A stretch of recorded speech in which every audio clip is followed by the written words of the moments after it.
আমাদের হিরোর নাম রাফসান। আগের জন্মে ও ছিল একজন হাই প্রোফাইল ওয়ান্টেড ক্রিমিনাল, যাকে ধরার জন্য দুনিয়ার সবচেয়ে বড় বড় ল এনফোর্সমেন্ট ডিপার্টমেন্ট হন্যে হয়ে খুঁজত। কিন্তু মারা যাওয়ার পর ও রিবর্ন হয় একদম নামকরা মিলিটারি পুলিশ ফ্যামিলিতে। ওর দাদা দাদি সবাই সিনিয়র অফিসিয়াল। দাদি ক্রাইম ইনভেস্টিগেশন সিস্টেমের একজন বিখ্যাত এক্সপার্ট, আর ওর মা নাসরিনও একজন খুবই নামকরা ফরেন্সিক বিশেষজ্ঞ। এমন একটা ফ্যামিলিতে রিবর্ন হয়ে রাফসানের মনে হয় প্রচন্ড প্রেশার, কিন্তু ভেতরে ভেতরে ও জানে ক্রাইমের প্রতিটা মেথড কিভাবে কাজ করে।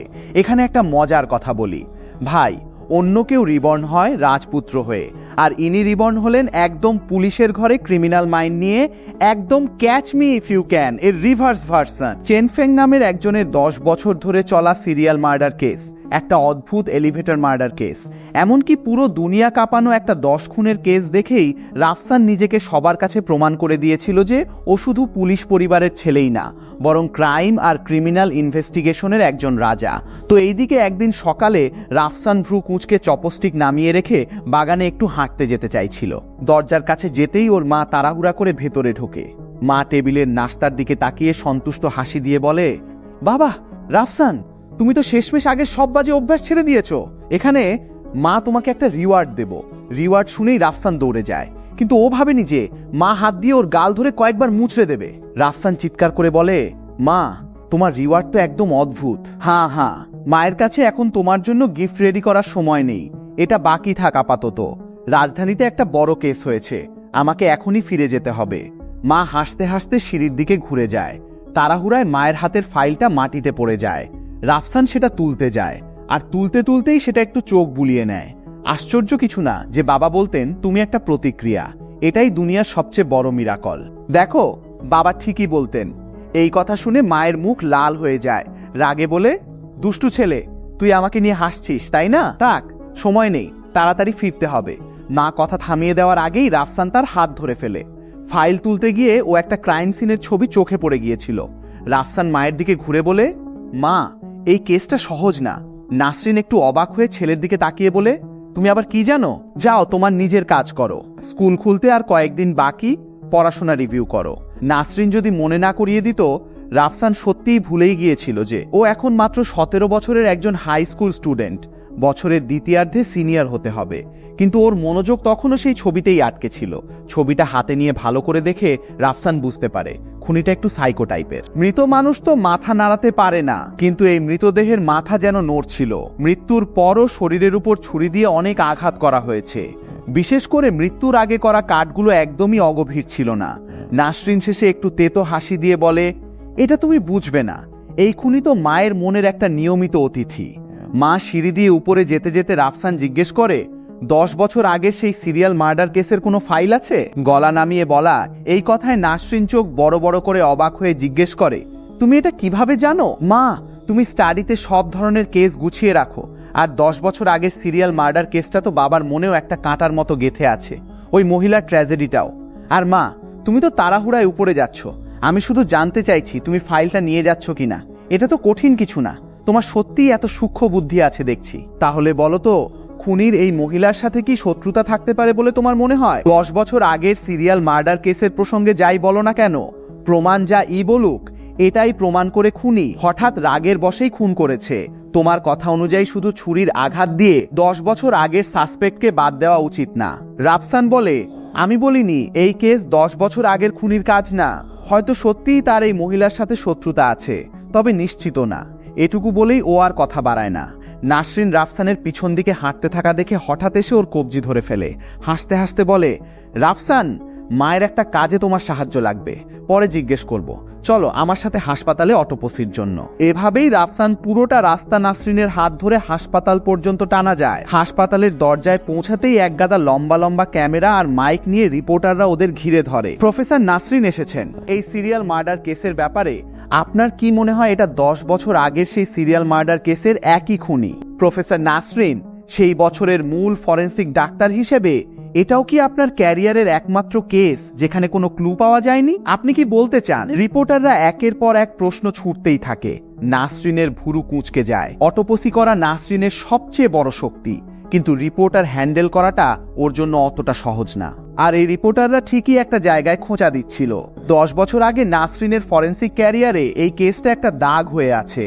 তখন ক্যারিয়ারের তুঙ্গে থাকা অবস্থাতেও ওই সিরিয়াল মার্ডার কেসের কোনো ক্লু খুঁজে বের করতে পারেননি।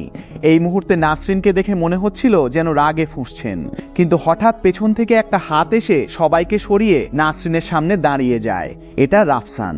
সামনে যে ছিল তাকে ধাক্কা দিয়ে সরিয়ে দিয়ে ও বলে ওঠে, মার্ডার কেস সামনে, রিপোর্ট পরে হবে, কেসটা মাত্রই ঘটেছে, আপনারা রিপোর্টাররা কি চান জানেন? প্রতিটা সেকেন্ড দেরি হলে খুনি পালিয়ে যেতে পারে। সরে দাঁড়ান। মুখে বরফের মতো ঠান্ডা এক্সপ্রেশন নিয়ে ও মাকে সামনের দিকে টেনে নিয়ে যায়। রিপোর্টাররা প্রথমে একটু হতভম্ব হয়ে যায়, তারপর একজন বলে ওঠে, ছেলেটা এত পাগলাটে কেন? আরেকজন বলে, ও রাফসান, ইয়ে ফ্যামিলির বড় ছেলে, মাকে প্রোটেক্ট করছে, তোমরা প্রশ্ন করে সময় নষ্ট করছো না। এই সময় রাফসান আর নাসরিন হাসপাতালের মর্গের দরজায় পৌঁছে যায়। নাসরিন দরজা খোলে। ভেতরে কয়েকজন সিকিউরিটি গার্ড আর পুলিশ ছিল, তারা মৃতদেহের ব্যাপারে তথ্য নোট করছিল। ওদের আসতে দেখেই সবাই কাঁধ ঝাঁকিয়ে এগিয়ে আসে। প্রফেসর নাসরিন, আপনি এসে গেছেন। বাকিরা রাফসানকে দেখে বেশ অবাক হয়, কিন্তু মাথা নেড়ে রাফসান সোজা ওই মহিলার লাশের দিকে হেঁটে যায়। উপর থেকে নিচ পর্যন্ত পুরো দেহ চোখ বুলিয়ে দেখে। কিছু সিকিউরিটি গার্ড কথা বলতে চাইলে নাসরিন মাথা নেড়ে থামিয়ে দেয়। আধা মিনিটেরও কম সময়ে রাফসান চোখ সরিয়ে নেয়। ভিকটিমের পরিবার কোথায়? একজন সিকিউরিটি গার্ড উত্তর দেয়, মিসিয়ে ভিকটিম শহরের বাইরে থেকে রাজধানীতে এসেছিলেন, তার পরিবারের সাথে যোগাযোগ করা হয়েছে, তারা এখন আসছেন। রাফসান ঘুরে জিজ্ঞেস করে, ভিকটিম কি একা থাকতেন? নাসরিন উত্তর দেয়, ভিকটিমের নাম নুসরাত, বয়স 27, একটা ডিজাইন কোম্পানির দায়িত্বে ছিলেন। রাজধানীতে তার 2 জন খুব ভালো বান্ধবী আছে, আর সে তার হবু বরের সাথে থাকতেন। তাদের সম্পর্ক নাকি খুব ভালো ছিল। এই কথা শুনেই রাফসান একটা হালকা হুক শব্দ করে গ্লাভস পরে নেয়। সবার মুখ চমকে ওঠে, এমনকি নাসরিনও অবাক হয়ে যায়, কারণ ও ভালোভাবেই জানে রাফসান জীবনে কোনোদিন কোনো লাশের সংস্পর্শে আসেনি। সাধারণ মানুষ লাশ দেখলে ভয় পায়, কিন্তু রাফসানের ভঙ্গি দেখে মনে হচ্ছিল যেন ও নিজেই অটোপসি করবে। রাফসান সাথে সাথে এগিয়ে গিয়ে সেই মহিলার হাতে ধরা ছুরিটা তুলে নেয়। সবার চোখ বড় বড় হয়ে যায়। ও 2 আঙুল দিয়ে ছুরির রক্ত তুলে নেয়। নাসরিন একটু চিন্তিত হয়ে বলে, রাফসান, বেশি সাহস দেখিও না, তুমি কখনো লাশ পরীক্ষা করনি, তোমার শরীর খারাপ লাগতে পারে। রাফসান রক্ত ছেড়ে দিয়ে বলে, মৃত্যুর সময় সম্ভবত রাত 3:30 থেকে 4টার মধ্যে। মারাত্মক আঘাতটা বুকের ছুরিতে, এই ছুরিটাই ওকে মেরেছে। খুনের অস্ত্রের ব্লেড প্রায় 13 সেন্টিমিটার লম্বা, ছুরিটা প্রায় 2 সেন্টিমিটার চওড়া, কিন্তু বেশি ধারালো না। মনে হচ্ছে এটা নিয়মিত ব্যবহার হতো, তাই শরীরের কাটাগুলোতে টানা টানা দাগ দেখা যাচ্ছে। কোমরের চারপাশের ক্ষতগুলো প্রায় প্রতিটা কাটাই সম্পূর্ণভাবে খোলা। তারপর ছুরিটা খুব মসৃণভাবে চলেছে। পায়ের দিকে গিয়ে ছুরির দাগ আরও পাতলা হয়ে গেছে। কথা শেষ করে ঘুরে দাঁড়াতেই দেখে সবাই ওর দিকে হাঁ করে তাকিয়ে আছে। মৃদু হাসি দিয়ে ও নাসরিনের কাছে গিয়ে জিজ্ঞেস করে, মা, তোমার কি হয়েছে? নাসরিন হাত দিয়ে নিজের মুখ ঢেকে চিৎকার করে বলে, না, তুমি কি সত্যিই আমার রাফসান? রাফসান চোখ ঘুরিয়ে না বলে দিয়ে বলে, আমি রাফসান না, এটা অসম্ভব। আমার রাফসান তো এত বোকা, ও কিভাবে 10 সেকেন্ডেরও বেশি সময় ধরে পর্যবেক্ষণ করে মৃত ব্যক্তির ক্ষত পরীক্ষা করতে পারলো, আর একটুও ভুল করলো না। নাসরিন তখনও শকট, কিন্তু রাফসান কিছু লুকায়নি। ও সিনিয়র পুলিশ অফিসারের দিকে তাকিয়ে বলে, ভিকটিমের সাথে সম্পর্কিত সবাইকে এখানে ডেকে আনুন, লাশ দেখার শেষ সুযোগ। পুলিশ অফিসার জাহিদ একটা লম্বা নিঃশ্বাস নিয়ে আরও সিরিয়াস হয়ে বলে, ঠিক আছে, এখনই ব্যবস্থা করছি। জাহিদ চলে যাওয়ার পর রাফসান একটু বাইরে যায়। বাইরে বেরিয়ে দেখে মর্গের ডাক্তার আর ফিজিশিয়ানরা সবাই এই নিয়ে কথা বলছিল। রাফসান ভাই সত্যিই একজন মাস্টার, বড় হয়ে দারুণ কেউ হবে। এখনকার অটোপসির ক্ষমতা সত্যিই অবিশ্বাস্য। 10 সেকেন্ডের বেশি পর্যবেক্ষণ করে মৃত্যুর অস্ত্র আর সময় বলে দিতে পারে, এমন কাউকে আমি কখনো দেখিনি। প্রফেসর নাসরিন, আপনার ছেলে তো আসলেই একটা জিনিয়াস। যদিও লাশের সামনে হাসাটা খারাপ দেখায়, কিন্তু মৃত্যুর সাথে অভ্যস্ত নাসরিনের মনটা তখন গর্বে ভরেছিল। প্রত্যেক মাই তো চায় তার সন্তান অসাধারণ হোক। নাসরিন হাসি মুখে সবার কথার জবাব দেয়। কিছুক্ষণ পরেই জাহিদ ভিকটিমের সাথে সম্পর্কিত সবাইকে ডেকে আনে। নুসরাতের 2 বান্ধবী আর তার হবু বর একসাথে মর্গে ঢোকে। নুসরাতের লাশ দেখেই 3 জনের মুখই একদম ফ্যাকাশে হয়ে যায়। কিছুক্ষণ হতভম্ব থাকার পর তারা হাউমাউ করে কেঁদে ফেলে, বিশেষ করে নুসরাতের হবু বর। শেষে সে পুরোপুরি ভেঙে পড়ে, আত্মাহীন মানুষের মতো মাটিতে বসে পড়ে। রাফসান মর্গের বাইরে দাঁড়িয়ে 3 জনকে পর্যবেক্ষণ করছিল। কিছুক্ষণ পর দরজা ঠেলে ভেতরে ঢোকে। নাসরিন রাফসানের উদ্দেশ্য বুঝে জিজ্ঞেস করে, 10 বছর আগের খুনির সাথে কি এর কোনো সম্পর্ক নেই? রাফসান বলে, অবশ্যই আছে। 10 বছর আগের সিরিয়াল মার্ডার কেসের খুনি সবচেয়ে বেশি সন্দেহভাজন, কিন্তু ভিকটিমের সাথে সম্পর্কিত যে কেউই খুনের সন্দেহভাজন হতে পারে। এই কথা বলেই ও তিনজনের কাছে হেঁটে যায়। নুসরাতের হবু বরের দিকে সরাসরি তাকিয়ে জিজ্ঞেস করে, তোমরা দুজন কতদিন ধরে একসাথে আছো? লোকটা কয়েক সেকেন্ড ইতস্তত করে রাফসানের দিকে তাকায়, কিন্তু ওকে একজন কিশোর দেখে আবার মাথা নিচু করে ফেলে। রাফসান কাঁধ ঝাঁকিয়ে দুই মেয়ের দিকে ফিরে জিজ্ঞেস করে, তোমরা দুজন কতদিন ধরে চেনো? একজন বলে, আমরা 4-5 বছর ধরে চিনি, আগে একসাথেই থাকতাম, পরে নুসরাত আর রাহাতের বিয়ের কথা হওয়ার পর আমরা আলাদা হয়ে যাই। আরেকজন বলে, ভাবতেও পারিনি নুসরাতের সাথে এমন কিছু হবে, কে এত নিষ্ঠুর হতে পারে? নুসরাতের হবুবর রাহাত অবশেষে কথা বলে, কিন্তু গলা কাঁপছিল। গতকাল রাতে আমার ওর সাথেই থাকা উচিত ছিল, কেন আমি চলে গেলাম? যদি সব সময় ওর সাথে থাকতাম তাহলে কি এমন কিছু হতো? এই কথা শুনেই রাফসান সাথে সাথে ওর সামনে বসে জিজ্ঞেস করে, ও কি সম্প্রতি খুব ব্যস্ত ছিল? রাহাত বলে, হ্যাঁ, ও রাত 3টায় অফিস থেকে বের হতো, সম্প্রতি একটা ডিজাইন নিয়ে খুব ব্যস্ত ছিল। কয়েকদিন আগে ওর কিছু ট্রেনিংও ছিল, এই কয়েকদিন ওভারটাইম করে সেটা শেষ করার চেষ্টা করছিল। আমি ওকে অনেক বোঝাতাম যেন এত টেনশন না নেয়, কিন্তু ও এত পরিশ্রমী ছিল যে আমার কথা শুনতোই না। রাহাত বলতে থাকে, দোষটা আমার, কেন আমি একটু বেশি জোর দিলাম না? রাফসান উঠে দাঁড়িয়ে বলে, জাহিদ ভাই, ওদের বাসায় গিয়ে বিশ্রাম নিতে দিন। আমি না গেলে নুসরাতের পাশে কাউকে না কাউকে থাকতে হবে। আমরা দুজনে 11 বছর বয়সে বিয়ে করার সিদ্ধান্ত নিয়েছিলাম, মাত্র 2-3 মাস বাকি ছিল, কেন এমন হলো? রাহাত এভাবেই কষ্ট পেতে থাকে। যারা সেখানে ছিল সবাই দীর্ঘশ্বাস ফেলে, এমনকি জীবন মৃত্যুর দৃশ্য দেখতে দেখতে অভ্যস্ত নাসরিনও এই মুহূর্তে লম্বা দীর্ঘশ্বাস ফেলে বলে, কি দুঃখজনক। রাফসান পুরোটা শান্তভাবে দেখছিল। আগের জন্মেও নিজেই অনেক অনেক জঘন্য কেস করেছিল, দুনিয়ার সবচেয়ে এলিট ডিপার্টমেন্ট ওর নামে ওয়ান্টেড অর্ডার জারি করেছিল। আগের জন্মের একজন ক্রাইম কিং হিসেবে ওর চেয়ে ভালো কেউ খুনির মন বোঝে না। চোখে যা দেখা যায় সেটা সত্যি হতেও পারে, নাও হতে পারে। রাফসান ওই সবার দিকে তাকিয়ে একটা ইশারা দেয়। পুলিশরা রাহাত আর নুসরাতের 2 বান্ধবীকে নিয়ে ঘর থেকে বের হয়ে যায়। নাসরিন এগিয়ে এসে জিজ্ঞেস করে, রাফসান, তোমার কি মনে হলো? রাফসান কিছু না বলে নাসরিনের ফাইল ব্যাগ থেকে আবার সেই ক্রাইম সিনের ছবিগুলো বের করে। ছবি খুবই স্পষ্ট, প্রতিটা অ্যাঙ্গেল থেকেই তোলা। ও পুরো সেট গুছিয়ে একসাথে জড়ো করে 2 মিনিট দেখেই নিশ্চিত হয়ে যায় এই কেসটা 10 বছর আগের সিরিয়াল কেস থেকে আলাদা। এই কথা বলতেই নাসরিন আর পুলিশরা আবার চমকে যায়। মিসিয়ে মানে হোক পদ্ধতি বা নিষ্ঠুরতার লেভেল, এই মার্ডার কেসটা তো 10 বছর আগেরটার সাথে একদম মিলে যাচ্ছে। হ্যাঁ, আর মহিলার পিঠেও লেখা আছে, আমি আবার ফিরে এসেছি। শুরুর সেই খুনিও এমন স্পষ্ট চিহ্ন রেখে যেত, একমাত্র পার্থক্য এবার এটা লেখা, আগে ছিল নাম্বার। 10 বছর আগের সিরিয়াল মার্ডার কেসে প্রত্যেক ভিকটিমই ছিল নারী, আর প্রতিটা ভিকটিমের পিঠে একটা নাম্বার লেখা থাকতো, 1, 2, 2, 2, এভাবে। শেষে 9 থেকে 9 পর্যন্ত যাওয়ার পর খুনি খুন করা বন্ধ করে দিয়েছিল।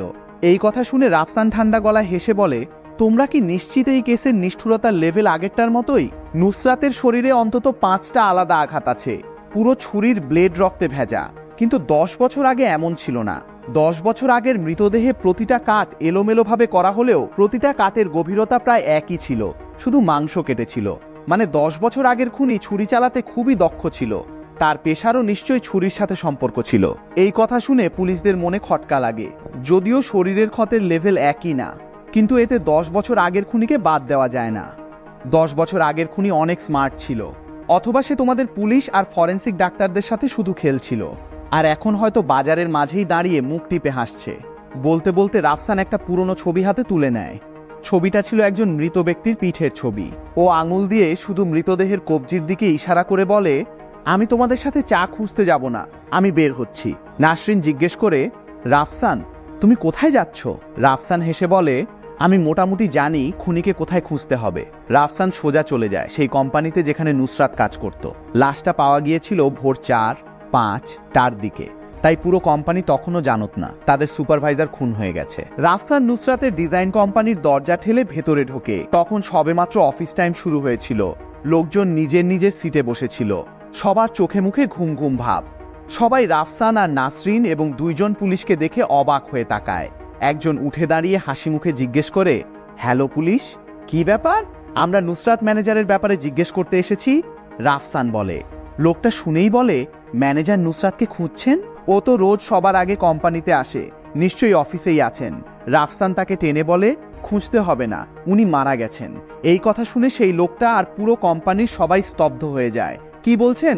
ম্যানেজার নুসরাত মারা গেছেন? এটা কিভাবে সম্ভব? গতকালও তো ঠিকঠাক ছিলেন। হ্যাঁ, এটা কিভাবে সম্ভব? ম্যানেজার নুসরাত তো গতরাত ওভারটাইম করেছিলেন, ওনার হবুবর রাহাত সাহেব তো সারাক্ষণ ওনার সাথেই ছিলেন। পুরো কোম্পানি হতভম্ব হয়ে যায়। শান্ত পরিবেশটা মুহূর্তেই অস্থির হয়ে ওঠে। রাফসান সবার মুখ দেখে যাচ্ছিল। এই সময় পেছনে দাঁড়ানো পুলিশ অফিসার সময় নষ্ট হওয়ার ভয় চিৎকার করে বলে, সবাই শান্ত হন, আমরা এই কেস তদন্ত করতে এসেছি। নুসরাতের মধ্যে কি কোনো অস্বাভাবিক কিছু লক্ষ্য করেছেন? কারো সাথে কোনো ঝামেলা ছিল কি? দরকার নেই এসবের। এই কয়েকদিনে কে কে কোম্পানিতে ছিলেন না, আগে দাঁড়ান তো। পুলিশ কথাটা শেষ করতে না করতেই রাফসান নিজেই এই প্রশ্নটা করে বসে চমকে দিয়ে। পুলিশ বা নাসরিন সবাই অবাক হয়ে ওর দিকে তাকায়। যারা কোম্পানিতে ছিলেন না তাদেরকেই জিজ্ঞেস করতে হবে।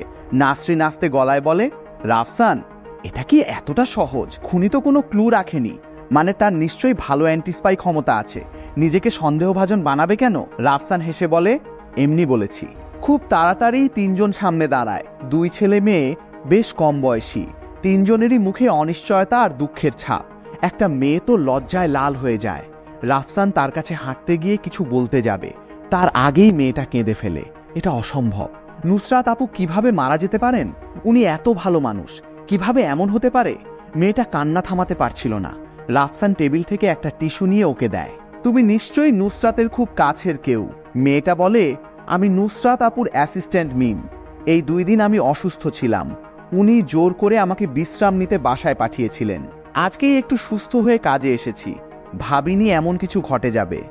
রাফসান বুঝতে পারে মেয়েটা সত্যিই অসুস্থ। সারাক্ষণ কাশছিল, কথা বলার সময়ও গলায় সর্দির স্পষ্ট ছাপ ছিল।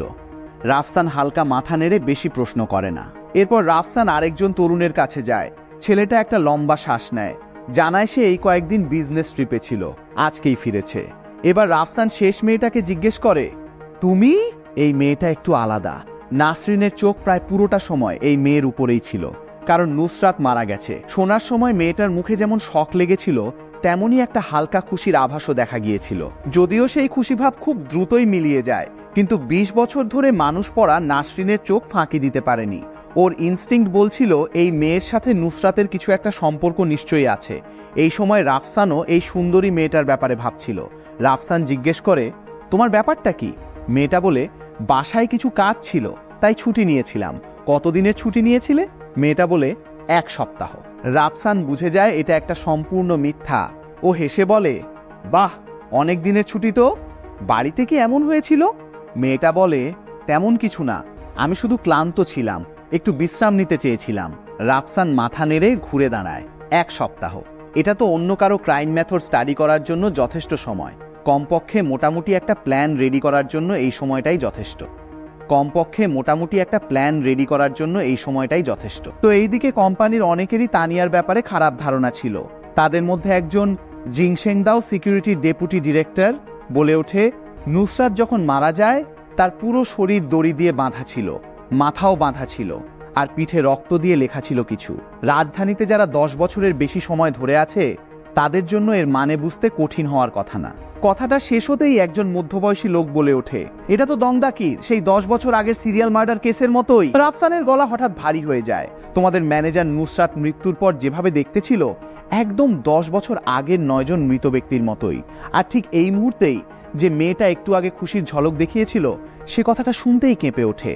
ওর চোখের সেই খুশি ভাব একদম উবে যায়। মাথা তুলে তাকাতেই ওর গলা কর্কশ হয়ে যায়। তুমি আমার দিকে এভাবে তাকাচ্ছ কেন? আমি ওকে খুন করিনি। রাফসান ঠান্ডা গলায় হেসে বলে, কিন্তু তোমার তো নুসরাতের সাথে একটা শত্রুতা ছিল, তাই না? মেয়েটা যেন থাপ্পড় খেলে এমন রিয়্যাক্ট করে বলে, কিন্তু আমি তো ওকে মারতেও যাইনি। রাফসান বলে, তুমি এখনো মাথা ঠান্ডা রেখেছো দেখছি। আমি বলেছি তোমার শত্রুতা আছে, খুন করেছো তা তো বলিনি। এত এক্সাইটেড হওয়ার দরকার নেই। প্রায় সবার চোখ এখন এই মেয়েটার উপর, যে ক্রমশ আরও প্যানিক হয়ে যাচ্ছিল, চারপাশে তাকাতে থাকে। নাসরিন রাফসানের কাছে এসে জিজ্ঞেস করে, কি ব্যাপার, তুমি কি ওকেই সন্দেহ করছো? রাফসান বলে, আমি একটু ইমোশনাল হয়ে গিয়েছিলাম। একটু আগে যখন আমরা বললাম নুসরাত মারা গেছে, তখন ওর চোখে যে ব্যথার ছাপ দেখা গিয়েছিল, সেই মুহূর্তে আমার মনে হয়েছিল ও সত্যিই কষ্ট পেয়েছে। কিন্তু এখন আমি সবকিছু বুঝে গেছি। এই বলে রাফসান সেই অসুস্থ ভাব দেখানো মেয়েটার কাছে গিয়ে জিজ্ঞেস করে, তোমার নাম প্রায় ভুলেই গিয়েছিলাম। মেয়েটা হঠাৎ চমকে যায়, একটু চাপা গলায় বলে, আমার নাম তানিয়া। ঠিক আছে সুন্দরী তানিয়া, আমাদের সাথে হাসপাতালের মর্গে চলো। তানিয়া জিজ্ঞেস করে, আমাকে কেন যেতে হবে? নুসরাতের সাথে তো আমার কোনো শত্রুতা নেই। রাফসানের মুখের হাসিটা আরো অদ্ভুত হয়ে ওঠে। আমি তো বলিনি তোমার শত্রুতা আছে, তুমি তো বললে তোমার সাথে ওর সম্পর্ক ভালো ছিল, তাহলে তো তোমার শেষবারের মতো দেখতে যাওয়া উচিত। ঠিক আছে, আমি যাব। মেয়েটা অবশেষে মাথা নাড়ে।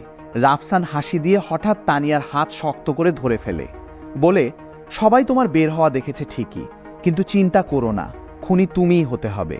এই মুহূর্তে পুরো অফিস একদম নিস্তব্ধ হয়ে যায়। সবার চোখ তখন তানিয়ার দিকে, যাকে ইতিমধ্যেই রাফসান ধরে ফেলেছে। শেষে কেউ একজন প্রতিক্রিয়া দেখায়, পুলিশ, আপনি কি ভুল করছেন না তো?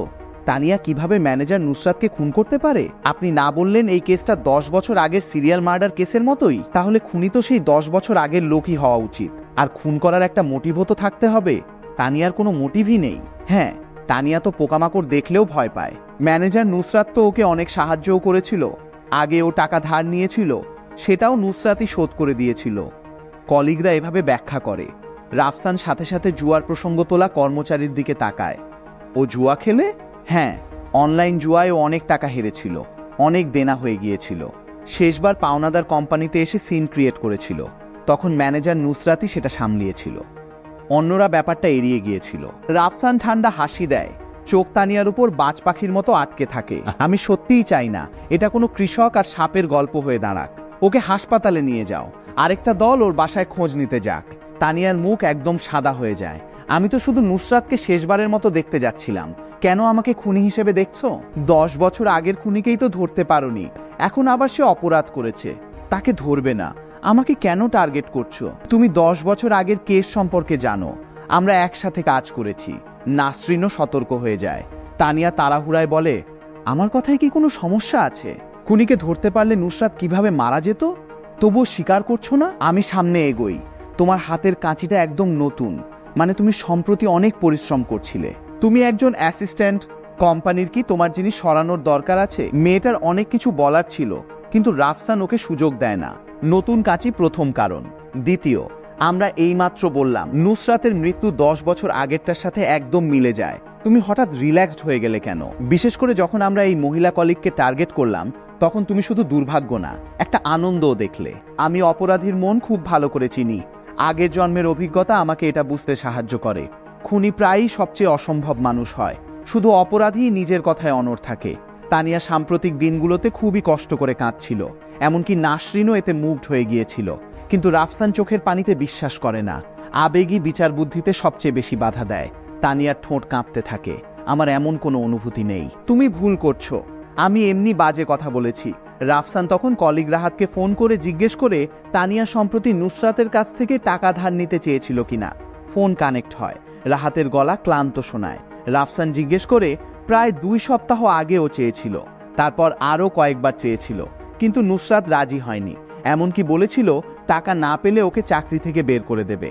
রাফসান শান্তভাবে ধন্যবাদ দেয়। রাহাত জিজ্ঞেস করে, তুমি কি তানিয়াকে সন্দেহ করছো? তুমি না বললে খুনি 10 বছর আগেরটাই? আমরা কখনো নিশ্চিত করিনি যে খুনি একই মানুষ, আমরা শুধু বলেছি কেসটা একই রকম। রাফসান তানিয়ার দিকে তাকিয়ে থাকে। এক কথায়, এক লাইনেই, আমি কি বুঝতে পারি যে তুমি অনেকবার টাকা ধার চেয়ে প্রত্যাখ্যাত হয়েছ, আর জানতে যে নুসরাত তোমাকে একবার রিজেক্ট করার পর তোমার মনে এখনো ঘৃণা আছে, আর তুমি সেই ঘৃণা থেকেই খুনিকে ছুরিকাঘাত করতে সাহায্য করেছ? তানিয়া চোখ বড় বড় করে তাকায়, ঠোঁট কাঁপে। কয়েক সেকেন্ড পর মুখ থেকে বেরিয়ে আসে, আমি নুসরাতকে ঘৃণা করতাম, কিন্তু পরে আমি বুঝে গিয়েছিলাম ও ঠিকই ছিল। আর তোমার প্রমাণ কি? শুধু অনুমান করে তো আমাকে দোষী বানাতে পারো না। মেয়েটা এমনকি একটা কোমল হাসিও দেয়। চিন্তা করো না, প্রমাণ শীঘ্রই পাওয়া যাবে। মাত্র কয়েক ঘন্টার মধ্যে সব চিহ্ন মুছে ফেলার সময় তোমার হাতে নেই। নুসরাত মারা গেছে রাত 3:30টায়, এখন মাত্র সকাল 8-9টা বাজে। প্রমাণ লুকানোর জন্য সময় দরকার, আর এখন যেভাবে তোমাকে দেখাচ্ছে তাতে তো তুমি খুন করা তো দূরের কথা, 10 বছর আগের স্টাইল কপি করারও সময় পাওনি। রাফসান তখন নির্দেশ দেয়, হাসপাতাল না, সোজা তোমার বাসায় নিয়ে যাও। ওখানকার লোকেরা এতক্ষণে ক্লু পেয়ে যাওয়ার কথা। তানিয়ার শরীর কেঁপে ওঠে। এই রিয়াকশনটা রাফসানকে আরও নিশ্চিত করে দেয়। তাকে নিয়ে যাওয়ার নির্দেশ দেয় রাফসান। তানিয়ার বাসা কোম্পানি থেকে মাত্র 10 মিনিটের দূরত্বে। পথে সে একদম চুপচাপ ছিল। এখানে একটা মজার কথা বলি ভাই, তানিয়ার এই লেভেলের আমি নির্দোষ অভিনয় দেখে তো মনে হচ্ছিল ন্যাশনাল অ্যাওয়ার্ড পাওয়ার কথা, কিন্তু রাফসান ভাই তো একদম রিয়েলিটি চেক দিয়ে দিলেন। গাড়ি নিচে পৌঁছাতেই দেখা যায় ইতিমধ্যে 2টো সিকিউরিটি গাড়ি অপেক্ষা করছে। একজন মধ্যবয়সী সিকিউরিটি অফিসার তাদের দেখে এগিয়ে আসে। প্রফেসর নাসরিন, রাফসান ভাই। আপনাদের এভাবে দৌড়াদৌড়ি করা সত্যিই ভালো। নাসরিন মাথা নাড়ে, কেস সলভ করতে সাহায্য করা আমার দায়িত্ব। তুমি কি ব্যুরোকে জানিয়েছো? ব্যুরো 1 সপ্তাহের মধ্যে কেস সলভ করার নির্দেশ দিয়েছে, কারণ কেসটা 10 বছর আগেরটার সাথে অনেক মিলে যায়। আর একটু ইতস্তত করে বলে, আর সিটি কমিটির মেয়র আজকে মিটিংয়ে বলেছেন যদি আবার এমন কেস হয় তাহলে ব্যুরোর প্রতিটা ডিপার্টমেন্টকে জবাবদিহি করতে হবে। নাসরিন ঠান্ডা হেসে বলে, কেস সলভ করতে 1 সপ্তাহ লাগবে না। সবাই চমকে যায়। ও আজকেই কেসটা সলভ করে দেবে। সঠিকভাবে বললে 1 ঘন্টার মধ্যে। রাফসান তানিয়ার দিকে তাকায়। তাই না মিস তানিয়া? সে চুপ থাকে। একজন সিকিউরিটি গার্ড উপর থেকে নেমে আসে। রিপোর্ট, সাসপেক্টের বাসায় সন্দেহজনক কিছু পাওয়া যায়নি। কোনো অস্ত্র নেই, ছুরিও না। তানিয়া অবশেষে হাসে। দেখলে, এবার তো আমাকে বিশ্বাস করছো, তাই না? চিন্তা করো না, তোমার বাসায় যাও, আমি রিল্যাক্সড। আচ্ছা, তোমাদের কাছে পানি আছে? এত সময় ধরে কথা বলছি, একটু তেষ্টা পেয়েছে। নাসরিন হালকা হেসে বলে, ফ্যামিলি কখনো সাসপেক্টের সামনে হাল ছাড়ে না। হ্যাঁ, তানিয়া আসতে বলে। ওরা তানিয়াকে 4 তলায় নিয়ে যায়। ঘরের ভেতরে সিকিউরিটি গার্ডরা খুঁজছিল। পুরো ইউনিট এলোমেলো হয়েছিল। রাফসান পানির মেশিন দেখে প্রথমে নাসরিনের জন্য 1 কাপ পানি ঢেলে দেয়। তারপর নিজেও পানি নিয়ে বাসাটা ঘুরে দেখতে থাকে। বাথরুমে গিয়ে হঠাৎ থেমে যায়, মেঝের দিকে তাকিয়ে থাকে। নাসরিন ভেতরে এসে জিজ্ঞেস করে, রাফসান, তুমি কি দেখছো? রাফসান আঙুল দিয়ে মেঝে দেখিয়ে বলে, মা দেখো না, মেঝেতে অনেক পানি। মিস তানিয়া, তোমার কি সকালে গোসল করার অভ্যাস আছে? তানিয়ার চোখ চকচক করে ওঠে। হ্যাঁ, সমস্যা কি? বাথরুমে পানি থাকাটা তো স্বাভাবিক। রাফসান বলে, পানি থাকায় তো সমস্যা নেই। সমস্যা হলো তুমি এত অসুস্থ থাকা সত্ত্বেও সকালে গোসল করেছো। তোমার তো অনেক সাহস দেখছি। এরপর রাফসান বাসার একমাত্র আরেকটা দরজার দিকে ইশারা করে। বাসাটা বেশি বড় না। কথাটা শুনে মনে হচ্ছিল ও সাধারণত এত হইচই করে না, হয়তো জুয়া খেলেই সব টাকা হারিয়েছে। কিন্তু দরজা খুলতেই রাফসানের চোখ চকচক করে ওঠে। তানিয়ার ঘরটা লম্বা লম্বা পুতুলে ভরা ছিল। দেখে মনে হচ্ছিল সেগুলোকে বারবার চিমটি কাটা হয়েছে। আমাকে একটা দড়ি দাও। রাফসান ঘুরে চিৎকার করে বলে। তানিয়ার শরীর কাঁপতে থাকে। নাসরিনের মনে হয় ও কিছু আন্দাজ করে ফেলেছে, কিন্তু কোনো শব্দ করে না। সিকিউরিটি গার্ড একটু বিভ্রান্ত হয়ে রাফসানকে একটা দড়ি এনে দেয়। রাফসান সেটা নিয়ে পুতুলটা ধরে। পুতুলের গায়ে অস্পষ্ট দাগ ছিল। রাফসান দড়ি দিয়ে পুতুলটাকে বাঁকতে শুরু করে। তানিয়ার মুখ সাদা হয়ে যায় যখন রাফসান পুতুলের হাত পেছনে টানে। এটা কিভাবে সম্ভব? কেউ একজন ভয়ে চমকে ওঠে। কেন সম্ভব না হবে? রাফসান ঘুরে জবাব দেয়, হাত থামায় না। পুতুলটা ধীরে ধীরে একটা প্রিন্সেসের মতো বাঁধা ভঙ্গিতে দাঁড়িয়ে যায়। এখনো পুরোপুরি বাঁধা হয়নি। তানিয়া হঠাৎ চিৎকার করে ওঠে, আর বেঁধো না। তানিয়া মেঝেতে বসে পড়ে, মাথা নিচু করে ফেলে। রাফসান বসে ওর দিকে তাকিয়ে বলে, এখন আর কি বলার আছে? তুমি প্রথম থেকেই কেন ভাবলে খুনি আমি? তানিয়া মাথা তুলে তাকায়, মুখ ফ্যাকাশে। তুমি কিভাবে একবার দেখেই পুতুলের গায়ের দাগ দেখতে পেলে? কিভাবে জানলে ওভাবেই বাঁধা হয়েছিল? নাসরিনের মুখেও তখন একটা হাসি ফুটে ওঠে। কেসটা সলভ হয়ে গেছে। রাফসান তখনও হাঁটু গেড়ে বসেছিল। কথা বলা থামাতে বলে, তুমিই একমাত্র মানুষ ছিলে না যাকে নুসরাত সাহায্য করেছিল কোম্পানিতে। যখন আমি নুসরাতের মৃত্যুর ঘোষণা দিলাম সবাই অবাক হয়েছিল। শুধু তুমিই প্রথম মুহূর্তে প্রচণ্ড কষ্ট পেয়ে কেঁদেছিলে। তানিয়া দুর্বল গলায় বলে, এটা কি স্বাভাবিক না? রাফসান বলে, কিন্তু তুমি অবাক হওনি। পরে আমি তোমার হাতে টাকা দেখেছিলাম, আরও নিশ্চিত হয়ে গেলাম। শেষে যখন কেউ বলল তুমি খারাপ, আমি একদম নিশ্চিত হয়ে গেলাম তুমিই খুনি। তানিয়া হতভম্ব হয়ে যায়। এটা দুঃখজনক। এটা সত্যিই একটা কৃষক আর সাপের গল্প। কিসের কৃষক আর সাপ? সে একবার আমাকে সাহায্য করেছিল, আমিও টাকা শোধ দিয়েছিলাম। তাহলে শেষবার ওকে সাহায্য করলে সমস্যা কি? ও এত নিষ্ঠুর ছিল কেন? ও দেখেছে আমাকে দেনাদারের হাতে মার খেয়ে মরতে বসতে। যেহেতু আমি মরতেই যাচ্ছিলাম, ভাবলাম একসাথেই মরি। তানিয়ার মুখ সাদা হয়ে যায়। তুমি জানো, আমি ওকে জিজ্ঞেস করেছিলাম আর কোনো উপায় নেই কিনা। আমি ওকে আমার সব ডিজাইন আইডিয়া দিয়েছিলাম, কিন্তু ও আইডিয়াগুলো নিয়ে নিয়েছিল। তারপরও আমাকে বের করে দিতে চেয়েছিল। এমন মানুষ কি মরা উচিত না? রাফসান একটু অবাক হয়। এটা কাকতালীয় নাকি নিয়তি জানি না। ঠিক তখনই তানিয়ার ফোন বেজে ওঠে। ধরো। রাফসান বলে, তুমি এখনো ফোন ধরতে না পারার মতো অবস্থায় পৌঁছাওনি। কে? তানিয়া ফোন ধরে। ফোনের ওপাশে একটা মেয়ের গলা শোনা যায়। হ্যালো, আপনি কি সিনহাই ডিজাইন কোম্পানির মিস তানিয়া বলছেন? আমরা লাইট কাপ ডিজাইন কম্পিটিশনের জাজিং টিম থেকে বলছি। আপনার কাজ প্রয়োজনীয়তা পূরণ করেছে। দয়া করে 3 দিনের মধ্যে কম্পিটিশনের ঠিকানায় এসে ফাইনালের জন্য কোয়ালিফাই করুন। তানিয়া হতভম্ব হয়ে যায়। নাসরিন আর রাফসানও ভুল শুনছিল না। হ্যালো, মিস তানিয়া, শুনতে পাচ্ছেন? হ্যালো। তানিয়া পুরো শরীর কাঁপতে থাকে। কথা বলতে পারছিল না, কাঁদতে শুরু করে। চাপা গলায় চিৎকার করে বলে, কেন আমাকে বলনি? কেন? রাফসান দাঁড়িয়ে থাকে নিরুত্তর। মনে মনে ভাবে তোমার মরা উচিত ছিল, কিন্তু যদি জেল থেকে বেরিয়ে নিজের পাপের প্রায়শ্চিত্ত করতে পারো। নাসরিন হাত করা পরিয়ে দেয়। তানিয়া উঠে দাঁড়িয়ে জিজ্ঞেস করে, আমি কি সত্যি ওই সাপটা ছিলাম? রাফসান, তুমি কি সবকিছু আগে থেকেই জানতে? বুয়া পুতুলের হয়তো এটা ঠিক করার সময় হয়নি, তাই না? তোমার অসুস্থতা তো খুন করার পর ঠান্ডা পানি আর এক রাত এয়ার কন্ডিশনে থাকার কারণে হয়েছিল, তাই না? রাফসান জিজ্ঞেস করে। তানিয়া মুখ খোলে, শেষে নীরবে মাথা নাড়ে। প্রথমবার আমাকে রিজেক্ট করার পরই আমি দেনাদারদের হাতে মার খেয়েছিলাম। তখন থেকেই আমি প্ল্যান করা শুরু করি। ওর গলা শান্ত হয়ে আসে। আমি 10 বছর আগের কেসের তথ্য খুঁজেছিলাম, শিখতে 1.5 মাসের বেশি সময় লেগেছে। 2 দিন আগে আমি আবার ওর কাছে গিয়েছিলাম, ও আমাকে বকেছিল। তখনই আমি সিদ্ধান্ত নিয়ে ফেলি। গতরাতে ওকে খুন করার পর সন্দেহ হওয়ার ভয়ে আমি পানি খেতে ফিরে আসি, ঠিক যেমনটা তুমি বলেছিলে। এয়ার কন্ডিশন, পুতুল। তুমি ঠিকই বলেছিলে। আমি 1.5 মাস ধরে ওই পুতুলে প্র্যাকটিস করেছিলাম, কিন্তু জিনিসটা অনেক বড় ছিল। ফেলে দেওয়ার সাহস পাইনি। ভেবেছিলাম কেউ সন্দেহ করবে না। সব বলার পর রাফসানের আর শুনতে ইচ্ছা করে না। জাহিদ ভাই, ওকে নিয়ে যান। রাফসান ঘুরে দাঁড়ায়। মা, আমরা কি একটা প্রেস কনফারেন্স অ্যারেঞ্জ করতে পারি? ঘোষণা দিতে যে গতরাতের খুনের কেস সলভ হয়ে গেছে, না হলে অনেক সময় লেগে যাবে। মানুষ আমাদের ফ্যামিলির সক্ষমতা নিয়ে সন্দেহ করা শুরু করবে। নাসরিন মাথা নাড়ে। তানিয়াকে নিয়ে যাওয়া হয়। দরজায় থেমে সে বলে, রাফসান আর সবাইকে বলছি, যদি জেল থেকে বেঁচে বেরোতে পারি, আমি আমার পাপের প্রায়শ্চিত্ত করব। যদি সুযোগ পাও, প্লিজ নুসরাতের কবরে গিয়ে আমার হয়ে একটা সরি বলে দিও। কিছু একটা বলতে চেয়েছিল, কিন্তু শেষমেশ কথাটা গিলে ফেলে। তানিয়াকে নিয়ে যাওয়ার পর ঘরে থাকা সবাই হাত তুলে সাধুবাদ জানায়। নাসরিন থামস আপ দেখায়, চোখে আলো ঝলমল করছিল। বাবা, আজকে মা তোমাকে নিয়ে গর্বিত। তো এইদিকে রাফসান পরে জানতে পারে তানিয়াকে নিয়ে যাওয়ার পর ওর বাবা মাহবুবের অফিসে খুব সিরিয়াস একটা মিটিং চলছিল। সবাই কেস নিয়ে নিজেদের মতামত দিচ্ছিল। বাবা বলে, শান্ত হন সবাই। ক্যাপিটাল সিটি ব্যুরো পাবলিকলি ঘোষণা দিয়েছে যে 1 সপ্তাহের মধ্যে জনগণকে জবাবদিহি করতে হবে। এই কথা বলতে গিয়ে বাবা নিজেই হেসে ফেলেন। একজন সাথে সাথে বলে, এই মেয়র সাহেব সত্যিই অস্থির, অস্বীকার করা যায় না। কেসটা তো তাদের এখতিয়ারেই হয়েছে, তাদের অধিকার আছে। বাবা তেমন কিছু মনে করেন না বলে মনে হচ্ছিল। এখন পয়েন্ট হচ্ছে কেসটা সলভ করা। তোমরা কিভাবে অ্যানালাইসিস করলে? চশমা পরা একজন লোক বলে, এই কেসটা কমপ্লিকেটেড আবার সহজও। কমপ্লিকেটেড কারণ এটা একদম 10 বছর আগের সিরিয়াল মার্ডার কেসের মতোই। সহজ কারণ 10 বছর আগের খুনি হয়তো আবার ফিরে এসেছে।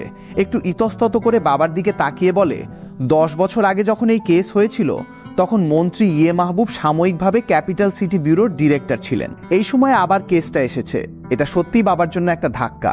শুধু কেসটা নিয়ে আলোচনা করি, তোমরা সবাই আমার প্রথম ব্যাচের সহকর্মী। কেসটা আমাদের চেয়ে ভালো আর কেউ জানে না। ভোরের এই খুনের কেস আজকেই প্রকাশ পেয়েছে।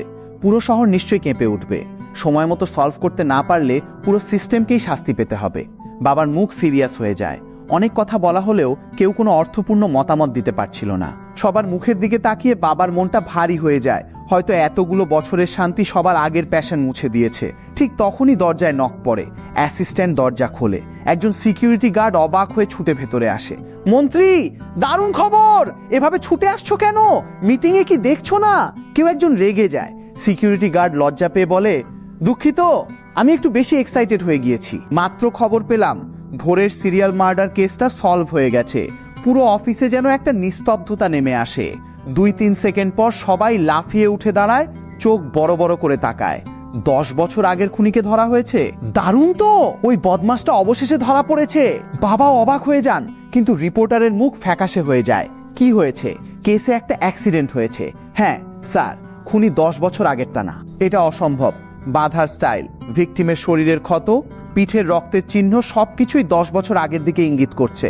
হ্যাঁ, আমরা এই বাঁধার পদ্ধতির সাথে খুবই পরিচিত। ও তো দশকের পর দশক একা কাজ করেছে। এটা ভুল হতেই পারে না। বাবাও দ্বিধায় পড়ে যান। ঠিক তখনই দরজার বাইরে থেকে একটা গলা শোনা যায়।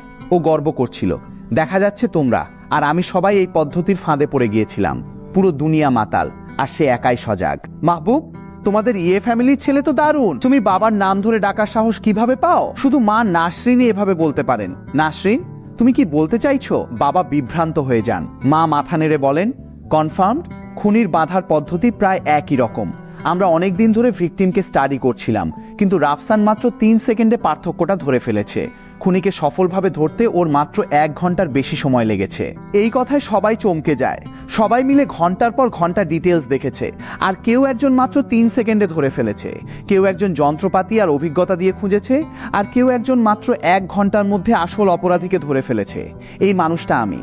শখ কাটিয়ে বাবার হাসি অফিস জুড়ে ছড়িয়ে পড়ে। অন্যরা যদিও অবাক হয়েছিল, তারাও খুশি হয়ে যায়। এটাই তো মাস্টার হওয়ার মতো। রাফসান ভাইয়ের বয়স তো মাত্র 17। মা হাসি মুখে মাথা নাড়ে। ওই লোকটা একটা লম্বা শ্বাস নেয়, উঠে দাঁড়িয়ে বিনা বাক্যে বলে, দারুণ। আমি বাবাকে প্রথমে বলছি, আমি তো শুধু একজন কর্মচারী মাত্র। যেহেতু খুনি 10 বছর আগেরটা না, তাহলে কে? মৃত নুসরাতের অ্যাসিস্ট্যান্ট তানিয়া, একদম সাধারণ একটা মেয়ে। সবাই আবার চমকে যায়। সারা সকাল ধরে তারা কখনোই নুসরাতের কলিগদের উপর সন্দেহ করেনি। বাইরের মানুষরা পরিষ্কার দেখতে পায়, ভেতরের মানুষরাই কনফিউজ থাকে। বাবা তখনই উদ্বিগ্ন হয়ে মেয়র সাহেবকে প্রেস কনফারেন্স করার জন্য জানিয়ে দেন। নাসরিন রাফসানকেও ওখানে উপস্থিত থাকতে বলে। বাবা মাহবুবের পিঠ সোজা হয়ে যায়।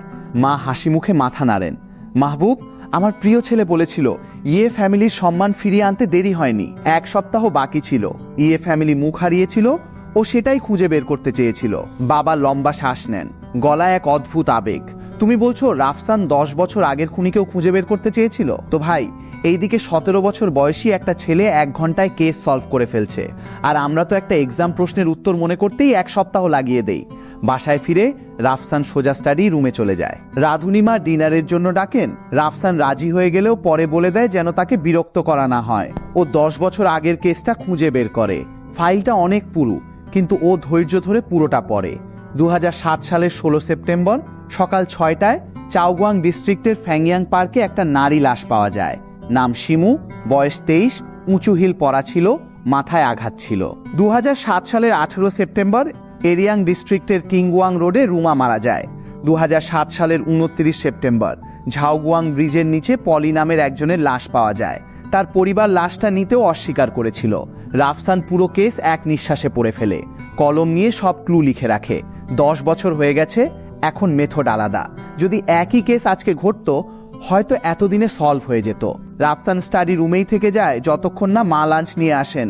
মা, তুমি কেন এলে? রাধুনিমা বলেছিল তুমি খেতে নিচে যাওনি। সে তোমাকে বিরক্ত করতে ভয় পাচ্ছিল। মা বলে ওর ফোকাস কি নিয়ে সেটা দেখার জন্যই এসেছেন। হঠাৎ মায়ের চোখ বড় হয়ে যায়। তুমি কিভাবে খুনির মানসিক অবস্থার রেকর্ড খুঁজে পেলে? রাফসান হেসে বলে, সহজ। প্রতিটা কেসের ভিকটিমের পিঠের রক্তের লেখা তুলনা করলেই বোঝা যায়। দেখো, শুরু থেকেই সে 9 জনকে খুন করার সিদ্ধান্ত নিয়েছিল, তাই প্রথম ভিকটিমের পিঠে সে লিখেছিল 9 থেকে 1। কিন্তু ছবিতে হাতের লেখাটা কাঁপা কাঁপা, মানে প্রথমবার সে ভয় পেয়েছিল। দ্বিতীয় ভিকটিমের পিঠের লেখা অনেক বেশি স্থির। ভিকটিমের সংখ্যা বাড়ার সাথে সাথে আসল খুনির হাতের লেখাও খারাপ হতে থাকে। কেন? কারণ যখন সে 9 জনকে খুন করে ফেলেছে, তখনও ধরা পড়েনি। তার মনে হচ্ছিল সে যেন রাজা, সব আইনকে অবজ্ঞা করতে পারে। শুরুতে সে ভয় পেত, তারপর ধীরে ধীরে অভ্যস্ত হয়ে যায়। তারপর সিকিউরিটি সিস্টেমকেই অবজ্ঞা করতে শুরু করে। এটাই প্রথম মানুষ থেকে নবম মানুষ খুন করা পর্যন্ত মানসিক পরিবর্তন। আর সে 9 জনকে খুন করার পরই থেমে যায়। তাহলে আগের সিদ্ধান্তটা উল্টে যেতে পারে। মা তখনও রিয়্যাক্ট করেননি। কোনো সিদ্ধান্ত? খুনি র্যান্ডমলি টার্গেট বেছে নেয়নি। হয়তো সে একজন সাইকো, কিন্তু নিশ্চয়ই একটা উদ্দেশ্য নিয়ে খুন করত। এই 9 জন মৃত মানুষ, সরাসরি হোক বা পরোক্ষভাবে, নিশ্চয়ই একে অপরের সাথে সংযুক্ত। শেষ কথাটা বলার সাথে সাথে মা প্রতিবাদ করতে পারেন না। এটা অসম্ভব। এই 9 জন মানুষ একে অপরকে চেনেই না, কিভাবে সংযুক্ত হতে পারে? আর এই সিদ্ধান্ত তুমি জানো কে করেছিল? অবশ্যই জানি, বাবা। রাফসান পাল্টা জিজ্ঞেস করে। কিন্তু বাবার সিদ্ধান্ত তো সঠিক হতে হবে। মায়ের দিকে তাকিয়ে দেখে তখনও বিশ্বাস করছেন না। রাফসান আবার যুক্তি দেয়, মা, এটা তো খুবই সহজ।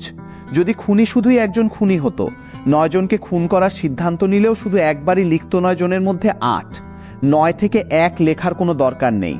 তাই আমার সিদ্ধান্ত হলো সে শুরু থেকেই সংখ্যাটা বেছে নিয়েছিল, আর টার্গেটও বেছে নিয়েছিল। এই 9 জন মানুষ নিশ্চয়ই তার সাথে সংযুক্ত। রাফসান এত পরিষ্কারভাবে বলে যে মা বিশ্বাস করতে বাধ্য হন।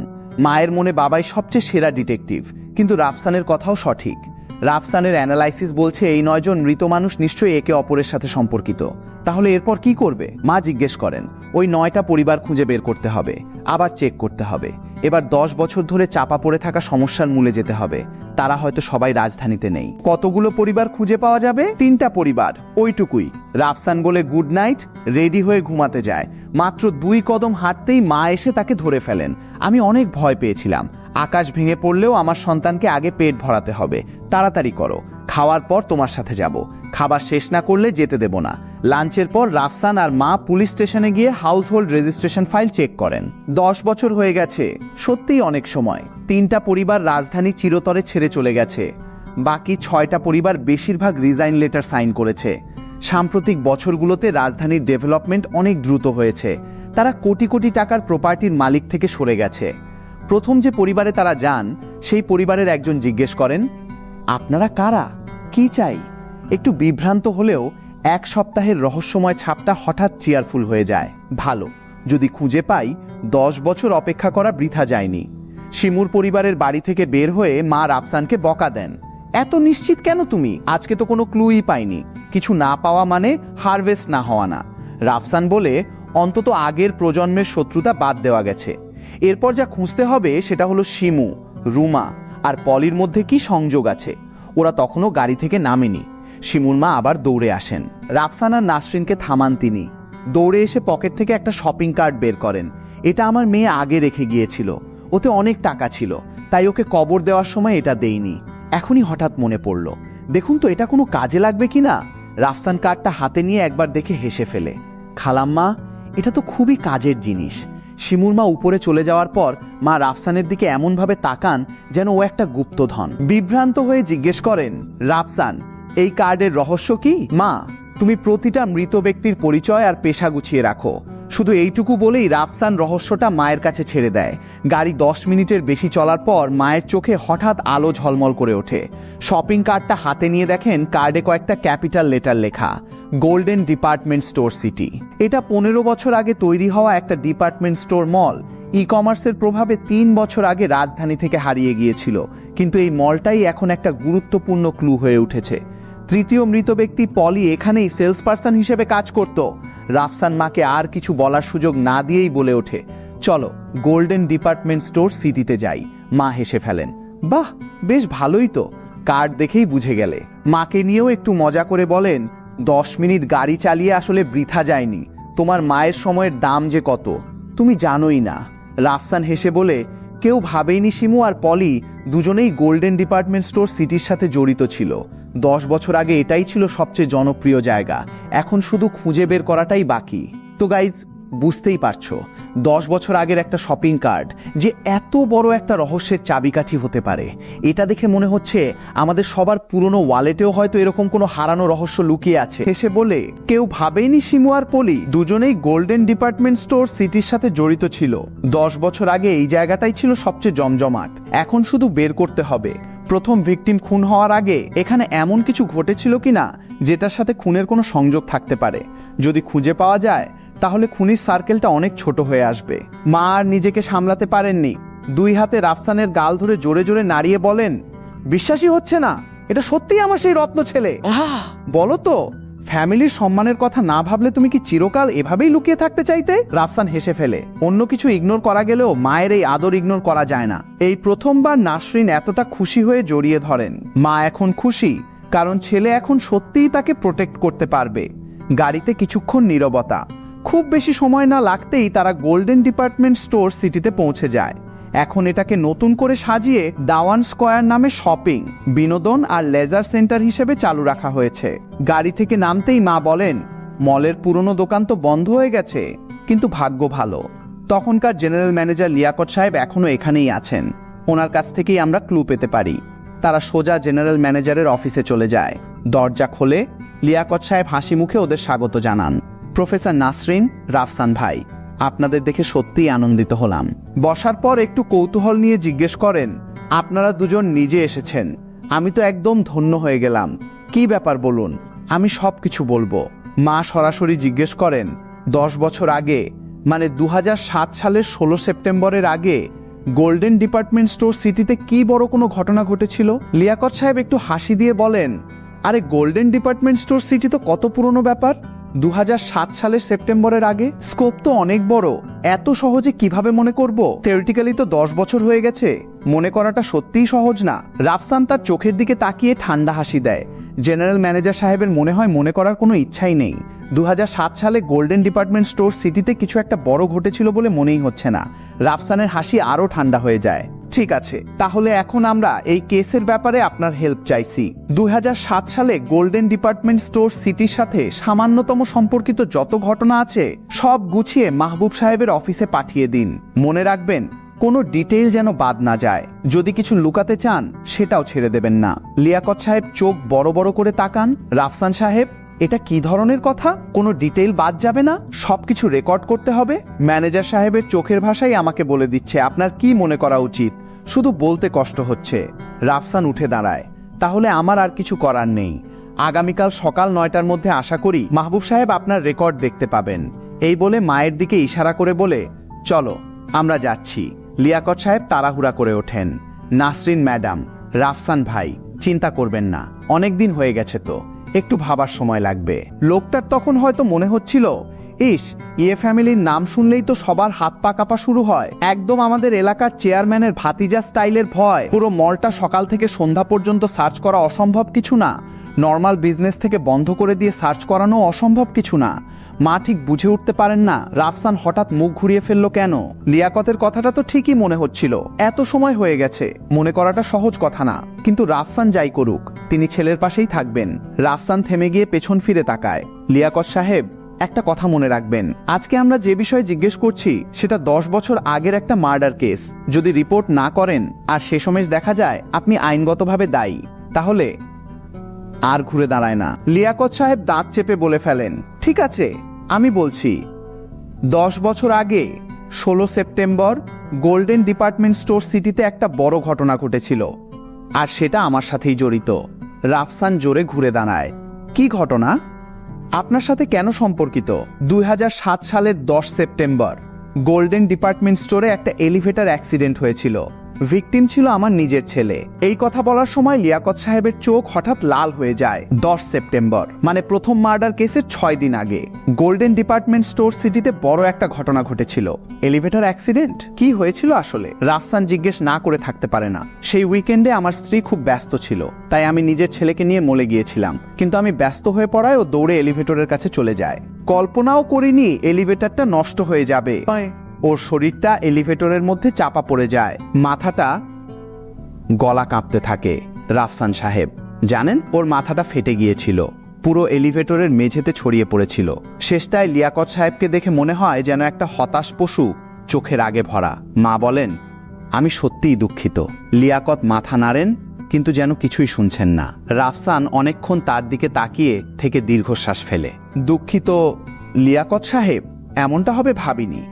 লিয়াকত লাল চোখ তুলে হাসি দিয়ে বলেন, রাফসান সাহেব আর নাসরিন ম্যাডাম আর কিছু জানতে চান? ঘৃণামাখা সেই হাসিটা যেন প্রশ্ন করছিল, মানুষের পুরনো ক্ষত খুঁচিয়ে দেখতে মজা পাচ্ছেন তো? আর দাঁড়ায়নি ওরা, অফিস থেকে বেরিয়ে যায়। গাড়িতে ফিরে আসতেই মা দেখেন রাফসান কিছু একটা নিয়ে গভীর চিন্তায়। রাফসান, কি ভাবছ?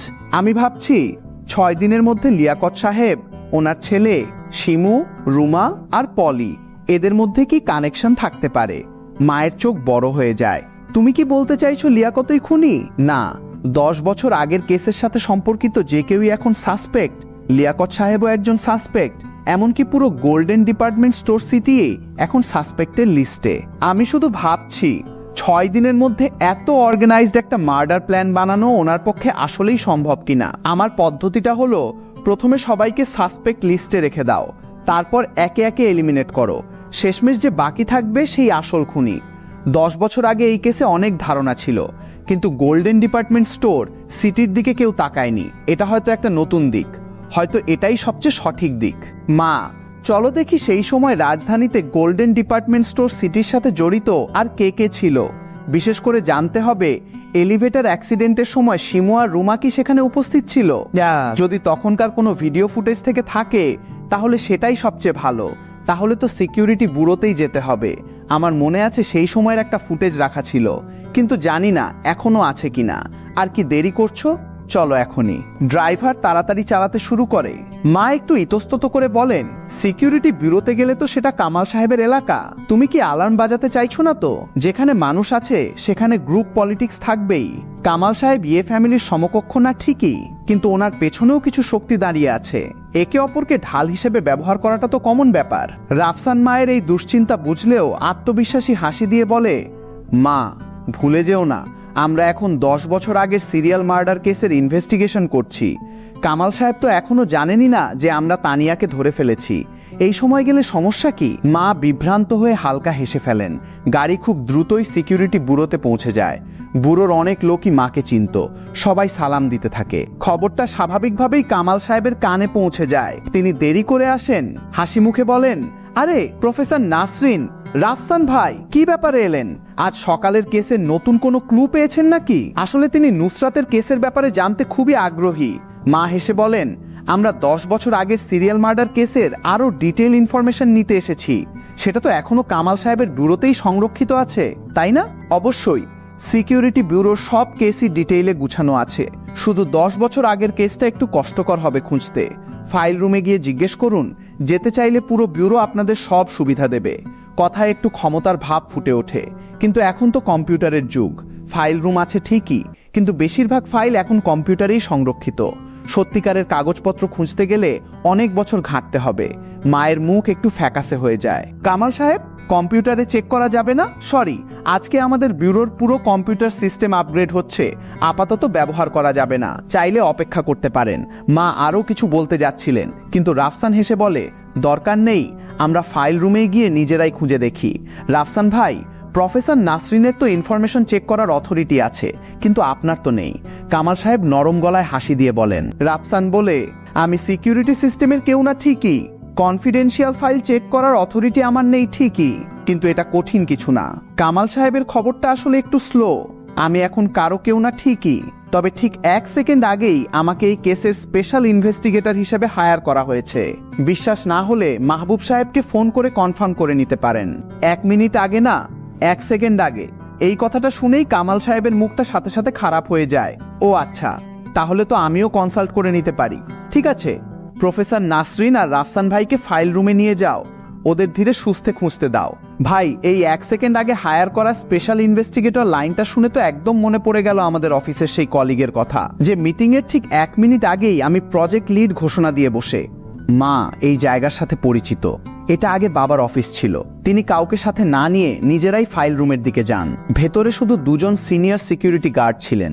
মা তাদের সালাম দিয়ে জিজ্ঞেস করেন, 2007 সালের সিরিয়াল মার্ডার কেসের ফাইল কোন র্যাকে আছে? তারা একজন আরেকজনের দিকে তাকিয়ে হাসেন। প্রতি বছর এত ফাইল থাকে, নির্দিষ্ট কেস ঠিক মনে থাকে না, কিন্তু 10 বছর আগের ফাইলগুলো C12 র্যাকে থাকার কথা। তবে সেখানে শয়ে শয়ে ফাইল আছে, খুঁজে বের করা কঠিন হবে। রাফসান কিছু না বলে সরাসরি C12 র্যাকে চলে যায়, খোঁজা শুরু করে। এত ফাইলের মধ্যে থেকে ডিটেইল খুঁজে বের করা সহজ কাজ না। মা আর রাফসান দুজনেই সিঁড়িতে দাঁড়িয়ে দাঁড়িয়ে চেক করতে থাকেন। কতক্ষণ কেটে গেছে জানা নেই। শেষমেশ মা চিৎকার করে বলেন, পেয়ে গেছি।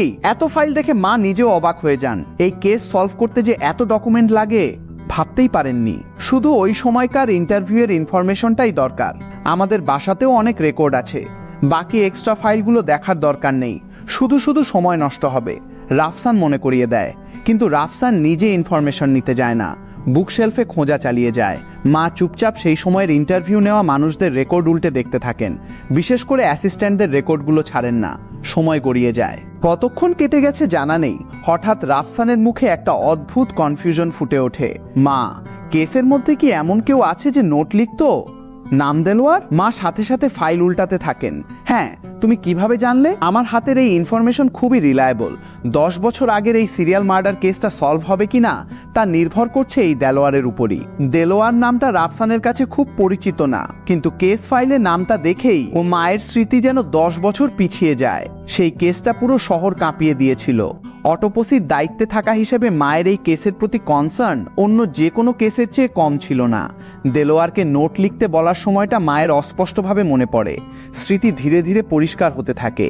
মা কেস ফাইলটা নিচে রাখেন। এই দেলোয়ার যদি ঠিক মনে করতে পারি তাহলে সে গোল্ডেন ডিপার্টমেন্ট স্টোর সিটির সিকিউরিটি ক্যাপ্টেন ছিল। হ্যাঁ, রাফসান হাতের ফাইলটা মায়ের দিকে বাড়িয়ে দেয়। মায়ের চোখ চকচক করে ওঠে। এটা তো এলিভেটর অ্যাক্সিডেন্টের কেস ফাইল। রাফসান বলে, হ্যাঁ, সেদিন লিয়াকত সাহেবের ছেলের মৃত্যুর রেকর্ড। আর গেস কি, আরও কিছু পেয়েছি। কি বলো? এখানে কয়েকটা নোট আছে, তার মধ্যে একটা রুমার লেখা। মা সেটা নিয়ে নিজেই পড়া শুরু করেন। সেদিন লিয়াকত সাহেবের ছেলে এলিভেটরের মধ্যে খেলছিল। আমি বেশ কয়েকবার চিৎকার করে ডেকেছিলাম, কিন্তু ও স্পষ্ট শুনে উপেক্ষা করছিল। ম্যানেজার ডাকার কারণে আমাকে নিজের পোস্টে ফিরে যেতে হচ্ছিল, কিন্তু ফিরে তাকাতেই দেখি এলিভেটর নষ্ট হয়ে গেছে। বাচ্চাটার শরীর আটকে গিয়েছিল, মাথাটা। তাহলে তুমি ইমার্জেন্সি স্টপ বাটন কেন প্রেস করনি? আমি ভয় পেয়েছিলাম, আশেপাশে সবাই ভয় পেয়ে গিয়েছিল। একদমই মনে করতে পারছিলাম না। এগুলো রুমার সেই বছরের নোট। এটা থেকে বোঝা যায় সেদিন ঠিক কি হয়েছিল। লিয়াকত সাহেবের ছেলে বারণ শুনছিল না। বাবার পরিচয়ের কারণে সবাই তাকে একটু বাড়তি ছাড় দিত। কেউই ভাবেনি এলিভেটরটা তখনই নষ্ট হয়ে যাবে। বাচ্চাটার পা প্রথমে আটকে যায়। যদি সেই মুহূর্তে কেউ ইমার্জেন্সি স্টপ বাটনটা চাপতো, সবচেয়ে খারাপ যা হতো তা হলো একটু আঘাত, মৃত্যু হতো না। রাফসান মনে মনে অ্যানালাইসিস করতে থাকে, কিন্তু কিছু একটা সম্ভাবনা মাথায় আসতেই সেটা না বলে অন্য প্রশ্ন করে। আচ্ছা, এই ঘটনার কোনো ভিডিও ফুটেজ নেই কেন? মায়ের মুখটা একটু অদ্ভুত হয়ে যায়। সিরিয়াল মার্ডার কেসের ক্রাইম সিনগুলোতেও প্রায় কোনো মনিটরিং ছিল না। এখনকার মতো তখন এত ক্যামেরা ছিল না। ভিকটিমের জীবনের যতটুকু ফুটেজ পাওয়া যায় সেটুকুই। আমার প্রশ্ন হলো, একটা বড় মলে একটা এলিভেটর অ্যাক্সিডেন্ট হলো, সেখানে কোনো ফুটেজ থাকবে না কেন? মা কিছুক্ষণ চুপ থেকে বলেন, এটা তো অসম্ভব একটা ব্যাপার। কেস ফাইলে লেখা আছে সিকিউরিটি গার্ড সে সময় ফুটেজ চেক করেছিল, কিন্তু ডেটা সেভ করা ছিল না। রাফসান কেস ফাইলটা বুকশেলফে রেখে মাকে নিয়ে দেলোয়ারকে খুঁজতে বেরিয়ে যায়। ওর মন বলছে এই দেলোয়ারই কেসের আসল চাবিকাঠি। ওকে খুঁজে পেলে 10 বছর আগের খুনিকে লক করা সম্ভব হবে। মা আর কিছু বলেন না। ফাইলগুলো জায়গা মতো রেখে দুজনের সাথে সাথেই ফাইল রুম থেকে বের হয়ে যান। রুমে থাকা 2 সিকিউরিটি গার্ড কামাল সাহেবকে সাথে সাথে রিপোর্ট করেন, কিন্তু কি রিপোর্ট করলেন সেটা নিয়ে ওদের কোনো মাথা ব্যথা নেই। এসব ছোটখাটো ব্যাপারে সময় নষ্ট করার সময় নেই। ওরা সিকিউরিটি ব্যুরো থেকে বের হয়ে সোজা হাউসহোল্ড রেজিস্ট্রেশন ডিপার্টমেন্টে চলে যায়। রাজধানীতে কাউকে খুঁজে বের করা এমনিতেও সহজ, তার উপর সুপারভাইজার একদম সহযোগিতামূলক। শেষমেশ কেউই ফ্যামিলির মুখের উপর না বলার সাহস দেখায় না, কিন্তু দেলোয়ার নামটা এত কমন যে খুঁজে বের করাটা মোটেও সহজ হয় না। সন্ধ্যা পর্যন্ত অপেক্ষা করতে হয়। এমনকি রাধুনী খালা মর্জিনা ফোন করে খাবারের জন্য ডাকলেও তারা রিপ্লাই দেওয়ার সময় পান না। রাত 8টার দিকে অবশেষে একজন স্টাফ ইনফরমেশন নিয়ে আসে, প্রফেসর নাসরিন, রাফসান ভাই, দেলোয়ারকে খুঁজে পাওয়া গেছে। দুজনেই একসাথে উঠে দাঁড়ায়। এখন কোথায় থাকে? স্টাফটার মুখে একটু অস্বস্তির ছাপ, বলতে একটু কষ্ট হচ্ছে। কি এমন কষ্ট? বলে ফেলুন। আসলে ব্যাপারটা হলো, গোল্ডেন ডিপার্টমেন্ট স্টোরের সেই সিকিউরিটি ক্যাপ্টেন দেলোয়ার, সে 10 বছর আগেই মারা গেছে। মা আর রাফসান দুজনেই একসাথে চমকে ওঠেন। 10 বছর আগের কেসের এত গুরুত্বপূর্ণ একজন মানুষ, সেও 10 বছর আগেই মারা গেছে। এটা কল্পনাও করেননি। 10 বছর আগের সিরিয়াল মার্ডার কেস হোক বা লিয়াকত সাহেবের ছেলের এলিভেটর ট্র্যাজেডি, 2 কেসেই দেলোয়ার একটা ভূমিকা রেখেছে। ও 2টো কেসেই নোট লিখেছে।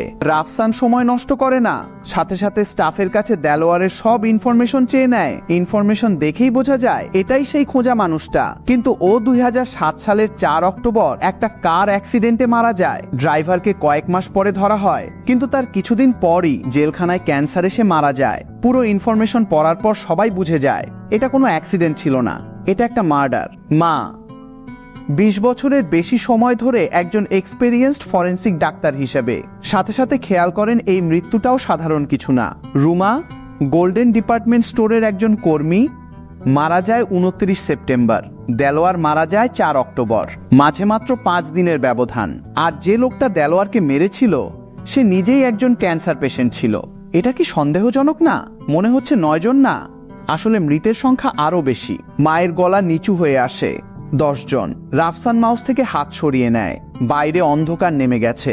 মা ঘড়ি দেখে বলেন, আজকের মতো কাজ শেষ, চলো বাসায় গিয়ে খাই। ছোট থেকেই ক্ষুধা সহ্য করার অভ্যাস নেই তোমার, এভাবে না খেয়ে থাকা যায় নাকি? খাওয়ার প্রসঙ্গ আসতেই মায়ের মুখটা যেন করুণ হয়ে যায়। প্রায় টেনে নিয়েই বাসার দিকে রওনা করান। ফ্যামিলিতে ফিরতেই দেখে ঘরের বাতি জ্বলছে। বাবা মাহবুব সোফায় বসে টিভি দেখছিলেন। পাশে 2 জন বয়স্ক মানুষ বসেছিলেন, রাফসানের দাদা দাদি, আকবর সাহেব আর রোকেয়া বেগম। দাদার চেহারায় সবসময় একটা গম্ভীর নির্লিপ্ত ভাব, দাদি একদম রাজকীয়। চোখে যেন পুরো দুনিয়া বোঝার গভীরতা। রাজধানীতে ফ্যামিলি নিয়ে কারো মধ্যে কোনো সন্দেহ নেই। এই 10 বছরের ছেলেটা বাদে বাকি পুরো ফ্যামিলি, ছেলে হোক বা মেয়ে, সবাই এক্সপার্ট। রোকেয়া বেগম রিটায়ার্ড হলেও কেউ ভোলেনি যে তিনি একসময় দুর্ধর্ষ একটা গ্যাং লিডারকে ধরার জন্য সীমান্ত পর্যন্ত গিয়েছিলেন। রাফসান দরজা দিয়ে ঢুকতেই হেসে বলে, দাদা দাদি তোমরা কখন ফিরলে? দাদি রাফসানকে সবচেয়ে বেশি ভালোবাসেন। নাতিকে দেখেই দৌড়ে গিয়ে হাত শক্ত করে ধরে ফেলেন। তারপর জানালা দিয়ে বাইরের আকাশের দিকে তাকান, চোখের ভাব একটু বদলে যায়। বাবাকে জিজ্ঞেস করেন, খেয়েছো? বাবার মুখটা কাঁচুমাচু হয়ে যায়। মা, আমরা তো এইমাত্র একসাথে খেলাম, এখনো তোমার মুখে খাওয়ার কথা? দাদি রেগে ওঠেন, ছেলে সারাদিন বাইরে দৌড়াচ্ছে আর তুমি বাসায় বসে আরাম করছো, এটাই কি একটা দায়িত্বশীল বাবার লক্ষণ? বাবার মুখটা তেতো হয়ে যায়। এখনই যে বললাম ভালো করে খেয়েছি, সেটা তো আর বলার সাহস নেই, মেনে নেওয়া ছাড়া উপায় নেই। দাদি চিৎকার করে বলেন, মর্জিনা, আরো 2টো পদ রান্না করো, আমার সোনার নাতি আর ভালো বৌমাকে না খাইয়ে রাখা যাবে না। মা আর রাফসান একটু অস্বস্তিতে পড়ে যান। খেয়েছো তোমরা? দাদা চশমা খুলে জিজ্ঞেস করেন। রাফসান, শুনলাম আজ সারাদিন তুমি মায়ের সাথে সাথে বাইরে ছিলে। হ্যাঁ দাদা, অনেক কিছু পেয়েছি। বাবার সাথে সাথে সিরিয়াস হয়ে যান। কি 10 বছর আগের কেসের কোনো ক্লু পেয়েছো? দাদি বাবার মাথার পেছনে হালকা চাপড় মেরে বলেন, তোর তো এখনো মুখে লজ্জা নেই খাওয়ার কথা জিজ্ঞেস করার। আমি আর তোর বউ না থাকলে তুই আজ এই পজিশনে সৎভাবে বসে থাকতে পারতিস না। মা, ছেলে ছাড়া নাতি হয় নাকি? ও তো আমার নিজের রক্তেরই অংশ। দাদি বলেন, তাহলে সেটাও তো আমার নাতি। 40 বছর ধরে দেখছি তোকে, এবার দেখতে দেখতে ক্লান্ত হয়ে গেছি। এসো, আমাকে কমলা ছাড়িয়ে দাও তো। রাফসান কমলা খেতে খেতে হেসে বলে, 10 বছর আগের কেস সলভ না হওয়ার একটা বড় কারণ হলো তখনকার ইনভেস্টিগেটরদের গাফিলতি। হ্যাঁ, মায়েরও একই কথা। মোদ্দা কথা, সবচেয়ে বড় কারণটা হলো মাহবুব সাহেবের গাফিলতি। বাবার ভুরু কুঁচকে যায়। আমি তো তখন প্রতিটা পদক্ষেপে সাবধান ছিলাম। আমার গাফিলতি হলো কিভাবে? তুমি গোল্ডেন ডিপার্টমেন্ট স্টোর সিটির দিকটা চেক করনি, মৃত মানুষদের মধ্যে কোনো সংযোগ পাওনি। রাফসান আস্তে আস্তে বুঝিয়ে বলে, মৃত শিমুর কাছে গোল্ডেন ডিপার্টমেন্ট স্টোরের একটা শপিং কার্ট ছিল। মৃত রুমা সেখানে একজন সেলস পারসন ছিল। রুমার মৃত্যুর কিছুদিন পরই সিকিউরিটি ক্যাপ্টেন দেলোয়ার কার অ্যাক্সিডেন্টে মারা যায়। তার আগে লিয়াকত সাহেবের ছেলে এলিভেটর অ্যাক্সিডেন্টে মারা গিয়েছিল। এত গুরুত্বপূর্ণ গোল্ডেন ডিপার্টমেন্ট স্টোরের ব্যাপারটাই তখন পুরোপুরি ইগনোর করা হয়েছিল। 10 বছর লেগে গেল খুনির আবার সামনে আসতে, আর আমাদের পুরো ফ্যামিলিও এই 10 বছর ধরে অভিযুক্ত থেকেছে। বাবার মুখটা পুরোপুরি বদলে যায়, কিছু বলেন না, শুধু তাকিয়ে থাকেন। দাদা দাদিও একই রকম। তবে দাদি একটা কলম নিয়ে কাগজে দ্রুত একটা নাম লিখে ফেলেন। কিছুক্ষণ পর সেই নাম রাখেন, লিয়াকত। নিঃসন্দেহে সবচেয়ে বড় সাসপেক্ট। কলম রেখে দেন দাদি। রাফসান একটু দেখে নেয়, সেই নামটা তারও মাথায় ঠিক একই সময়ে এসেছিল। দাদির চোখে মুখে কোনো হাসি নেই, একদম সাদামাটা। তুমি আর আমি দুজনেই যদি লিয়াকতকেই মনে করি, তাহলে প্রমাণ কোথায়? 10 বছর হয়ে গেছে, প্রমাণ তো কবেই নষ্ট হয়ে গেছে। রাফসান মুখ বাঁকিয়ে বলে, না, দেলোয়ার বা রুমা তো আমাদের বলবেই কোথায় প্রমাণ আছে। কেউ একজন বলে ওঠে, ওরা তো মারাই গেছে। মৃত মানুষও কথা বলতে পারে। রাত অনেক হয়ে যায়, ফ্যামিলির বাতিগুলো ম্লান হয়ে আসে, কিন্তু একটা রুমে বাবা মা তখনও ঘুমাতে যাননি। নাসরিন, খেয়াল করেছো রাফসান আজকাল একটু অদ্ভুত হয়ে গেছে? বাবা বই রেখে বলেন। মা কথাটা শুনে খুশি হন না। তুমি এভাবে বলার সাহস পাও কিভাবে? যদি 10 বছর আগের কেসের সাথে সম্পর্কিত না হতো, তাহলে কি রাফসান নিজে থেকে সামনে আসতো? এখন পাবলিক ওপিনিয়ন নুসরাতের কেসকে 10 বছর আগের কেসের সাথে জুড়ে দিচ্ছে। যদি আমরা আবার ব্যাখ্যা দিতে না পারি, ফ্যামিলিকে কি সহ্য করতে হবে ভাবতে পারো? বাবা বলেন, আমি জানি এর কনসিকুয়েন্স কি, কিন্তু নুসরাতের কেস তো তানিয়াকে ধরার পর ক্লিয়ার হয়ে গেছে না? মা হেসে বলেন, মাহবুব, তুমি এত উঁচু পজিশনে থেকেও এত পাগলামি ভাবো কিভাবে? পাবলিকলি যদি বলি খুনি তানিয়া, কজন মানুষ বিশ্বাস করবে? 10 বছর আগের কেসটা এমন একটা দাগ রেখে গেছে যে নুসরাতের মৃত্যুর খবর ছড়িয়ে পড়তেই পুরো শহর জ্বলে উঠছে। রাস্তাঘাটে মানুষজন বলছে সেই খুনিভূত আবার ফিরে এসেছে। অনলাইনে অ্যাটাক থামানোই যাচ্ছে না। কেউ কেউ তো তোমার আর আমার নামও ছড়িয়ে দিচ্ছে। বাবা যেন মিথ্যা বলতে পারছেন না, মনে হয় কেউই বিশ্বাস করবে না। তানিয়া আসলে আমাদের কোলে একটা টাইম বোমা ফেলে দিয়ে গেছে, এটা সলভ করতেই হবে। মা একটু শান্ত হয়ে বলেন, তবে অন্য দিক থেকে দেখলে আমিও সত্যিই অবাক হয়েছি। আগে রাফসান কত দুর্বল ছিল, একটু জেদিও ছিল, একদমই একজন মিলিটারি ফ্যামিলির সন্তানের মতো লাগতো না। কিন্তু আজকে সারাদিন ওর সাথে থেকে মনে হচ্ছে আগে আমি ওকে ভুল চিনেছিলাম। ও সত্যিই আমার সন্তান। শেষমেশ নিজেকে প্রশংসা না করে পারেন না। বাবাও বুক ফুলিয়ে গর্বিত হন। কিন্তু ওরা কেউ জানতেন না এই শান্ত রাতে কেউ একজন দরজা খুলে বাসা থেকে বেরিয়ে যাচ্ছিল। সেই মানুষটা ছিল রাফসান নিজেই। রাত অনেক হয়ে গিয়েছিল। অনেকক্ষণ হেঁটে একটা ট্যাক্সি থামায়। ড্রাইভার ক্লান্ত গলায় বলেন, এত রাতে ছেলেপেলে বাসায় ফিরছে, মা বাবা তোমার নিয়ে চিন্তা করে না নাকি? রাফসান মাথা নেড়ে হালকা হেসে বলে, দেরি হলেই বরং ভালো। মামা, শহরের বাইরে হুয়ানশান লিংইউয়ানে কবরস্থানে চলুন। ড্রাইভার একটু নার্ভাস হয়ে যান। কোথায় যেতে চাও? হুয়ানশান লিংইউয়ান? রাফসান মাথা নাড়ে। রাত তখন 17 বছরের একটা ছেলে বাসায় না গিয়ে, সাইবার ক্যাফেতেও না গিয়ে সোজা কবরস্থানের দিকে যাচ্ছে। এখন রাত 12টা পার হয়ে গেছে। ড্রাইভার মুখ মুছে নিজেকে কনফার্ম করে নেন যে রাফসান জীবিতই আছে। তারপর একটু স্বস্তির নিঃশ্বাস ফেলেন। শহরের বাইরে যাওয়া তো অনেকটা পথ, তবুও রাত 1টার দিকে কবরস্থানে গাড়ি নিয়ে যেতে রাজি হন, সাহস করে। রাফসান নেমে পড়ে। ড্রাইভার একটু দয়া করে জিজ্ঞেস করেন, এত রাতে এখানে কি কাজ ভাই? চোর ধরতে এসেছ নাকি? রাফসান হেসে জিজ্ঞেস করে, উপরে গিয়ে একটু দেখবেন নাকি? ড্রাইভার সাথে সাথে মাথা নেড়ে গাড়ি ঘুরিয়ে চলে যান। রাফসান হাসতে থাকে। ভাই, এই সিনটা পড়ে তো মনে হলো ট্যাক্সি ড্রাইভার মামাদের ইনস্টিংক্ট একদম ঠিক। রাত 1টায় কবরস্থানে যাওয়া পার্টি দেখলে দৌড় দেওয়াই বুদ্ধিমানের কাজ। নায়ক হওয়ার শখ থাকলে ভিন্ন কথা। ড্রাইভার চলে যাওয়ার পর রাফসান হাসি মুখে কবরস্থানের ভেতরে ঢুকে পড়ে। মাঝরাতের কবরস্থানটা একদম গা ছমছমে, কিন্তু রাফসানের কোনো পরোয়া নেই। আগের জন্মেও তো কবরস্থানে রাত কাটানো ছিল ওর একদম নিয়মিত অভ্যাস। কবর পাথরের সামনে বসে সারা রাত সেই ঠান্ডা পরিবেশটা অনুভব করেছে।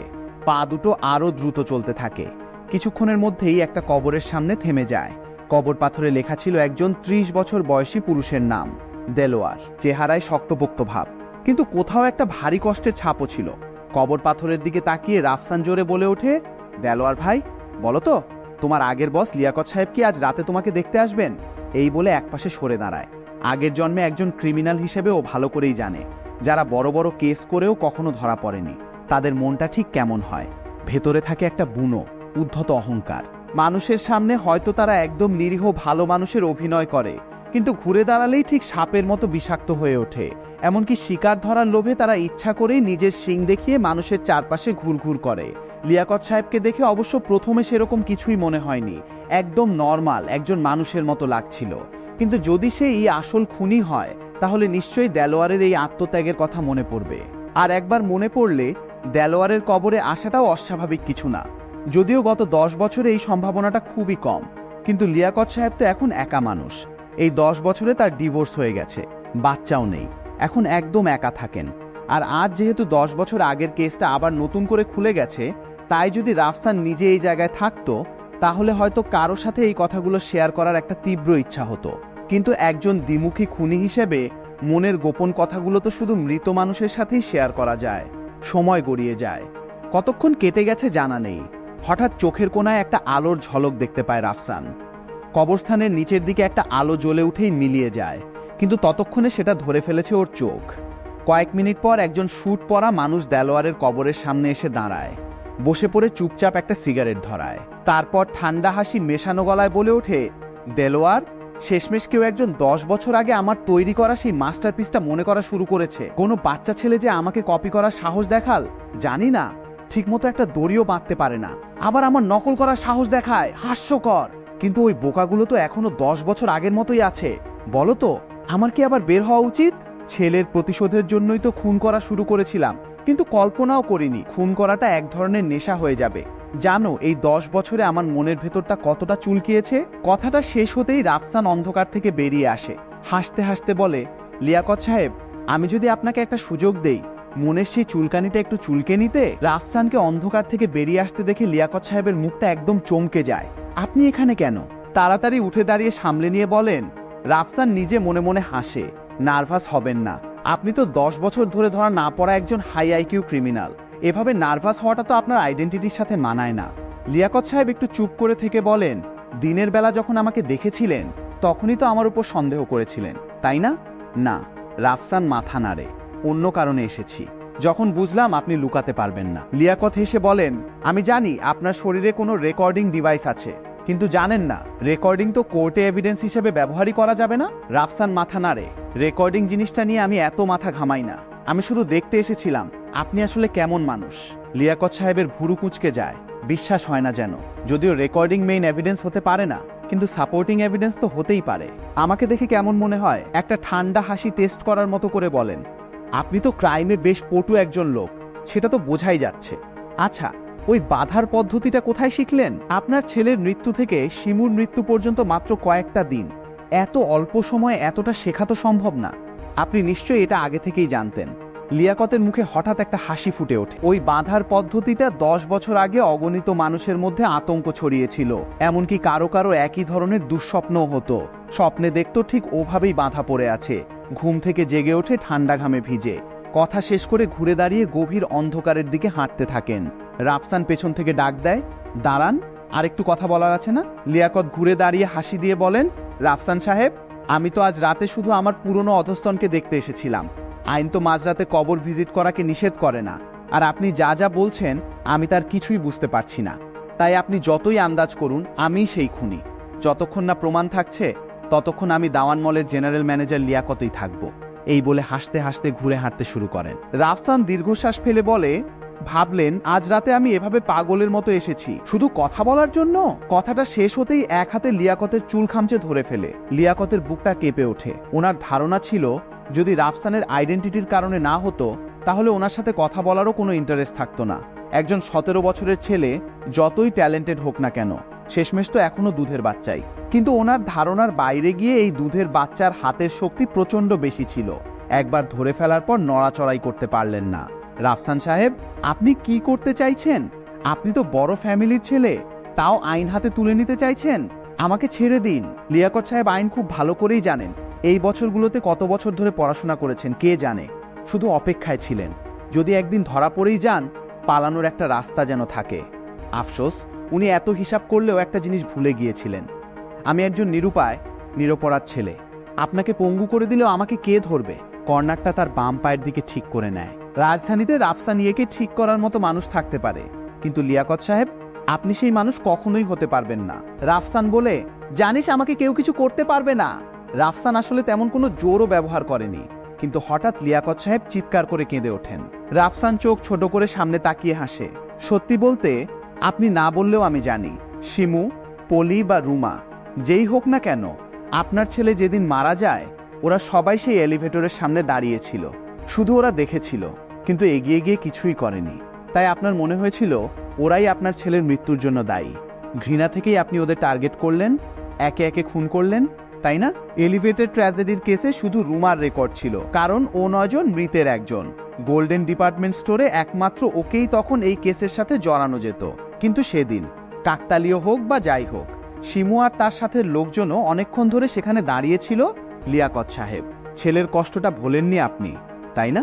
লিয়াকত সাহেবের চোখে অবিশ্বাস আর অসন্তুষ্টি ভর করে, যেন জিজ্ঞেস করছেন, এসব কেউ জানে না, আপনি কিভাবে জানলেন? রাফসান তাকে ছেড়ে দেয়। কথা বলতে বলতে পাহাড় থেকে নামা শুরু করে। আপনাকে আরও একটা দিন সময় দিচ্ছি। আশা করি এই একদিনে আপনি নিজের জন্য কিছু একটা ব্যবস্থা করে নেবেন, না হলে সময় হয়ে গেলে খেলাটা শেষ হয়ে যাবে। লিয়াকত সাহেব রাফসানের পিঠের দিকে তাকিয়ে থাকেন। হয়তো ভাবছিলেন, রাফসানিয়ার মনে কি এই হাই আইকিউ ক্রিমিনালের সাথে লড়াই করাটা শুধুই একটা মজার খেলা? 1 ঘন্টারও বেশি সময় পর রাফসানিয়া ফ্যামিলিতে ফিরে আসে। পুরো বাসা তখনও ঘুমে, কেউ জানেই না ও 2 ঘন্টা বাইরে ছিল। রুমে ফিরে চুপচাপ ঘুমিয়ে পড়ে। চোখ খুলতেই দেখে ভোর হয়ে গেছে। মা নাস্তা করার জন্য ডাকেন। ফ্রেশ হয়ে খাওয়ার পর দাদা মিলিটারি হাসপাতালে ফিরে যান, দাদি অফিসে চলে যান, বাবা মাও সময় মতো বেরিয়ে যান। রাফসান বাগানের গাছে একটু পানি দিয়ে সেও বাসা থেকে বের হয়ে যায়। লিয়াকত সাহেবকে 24 ঘন্টা সময় দিয়েছিল।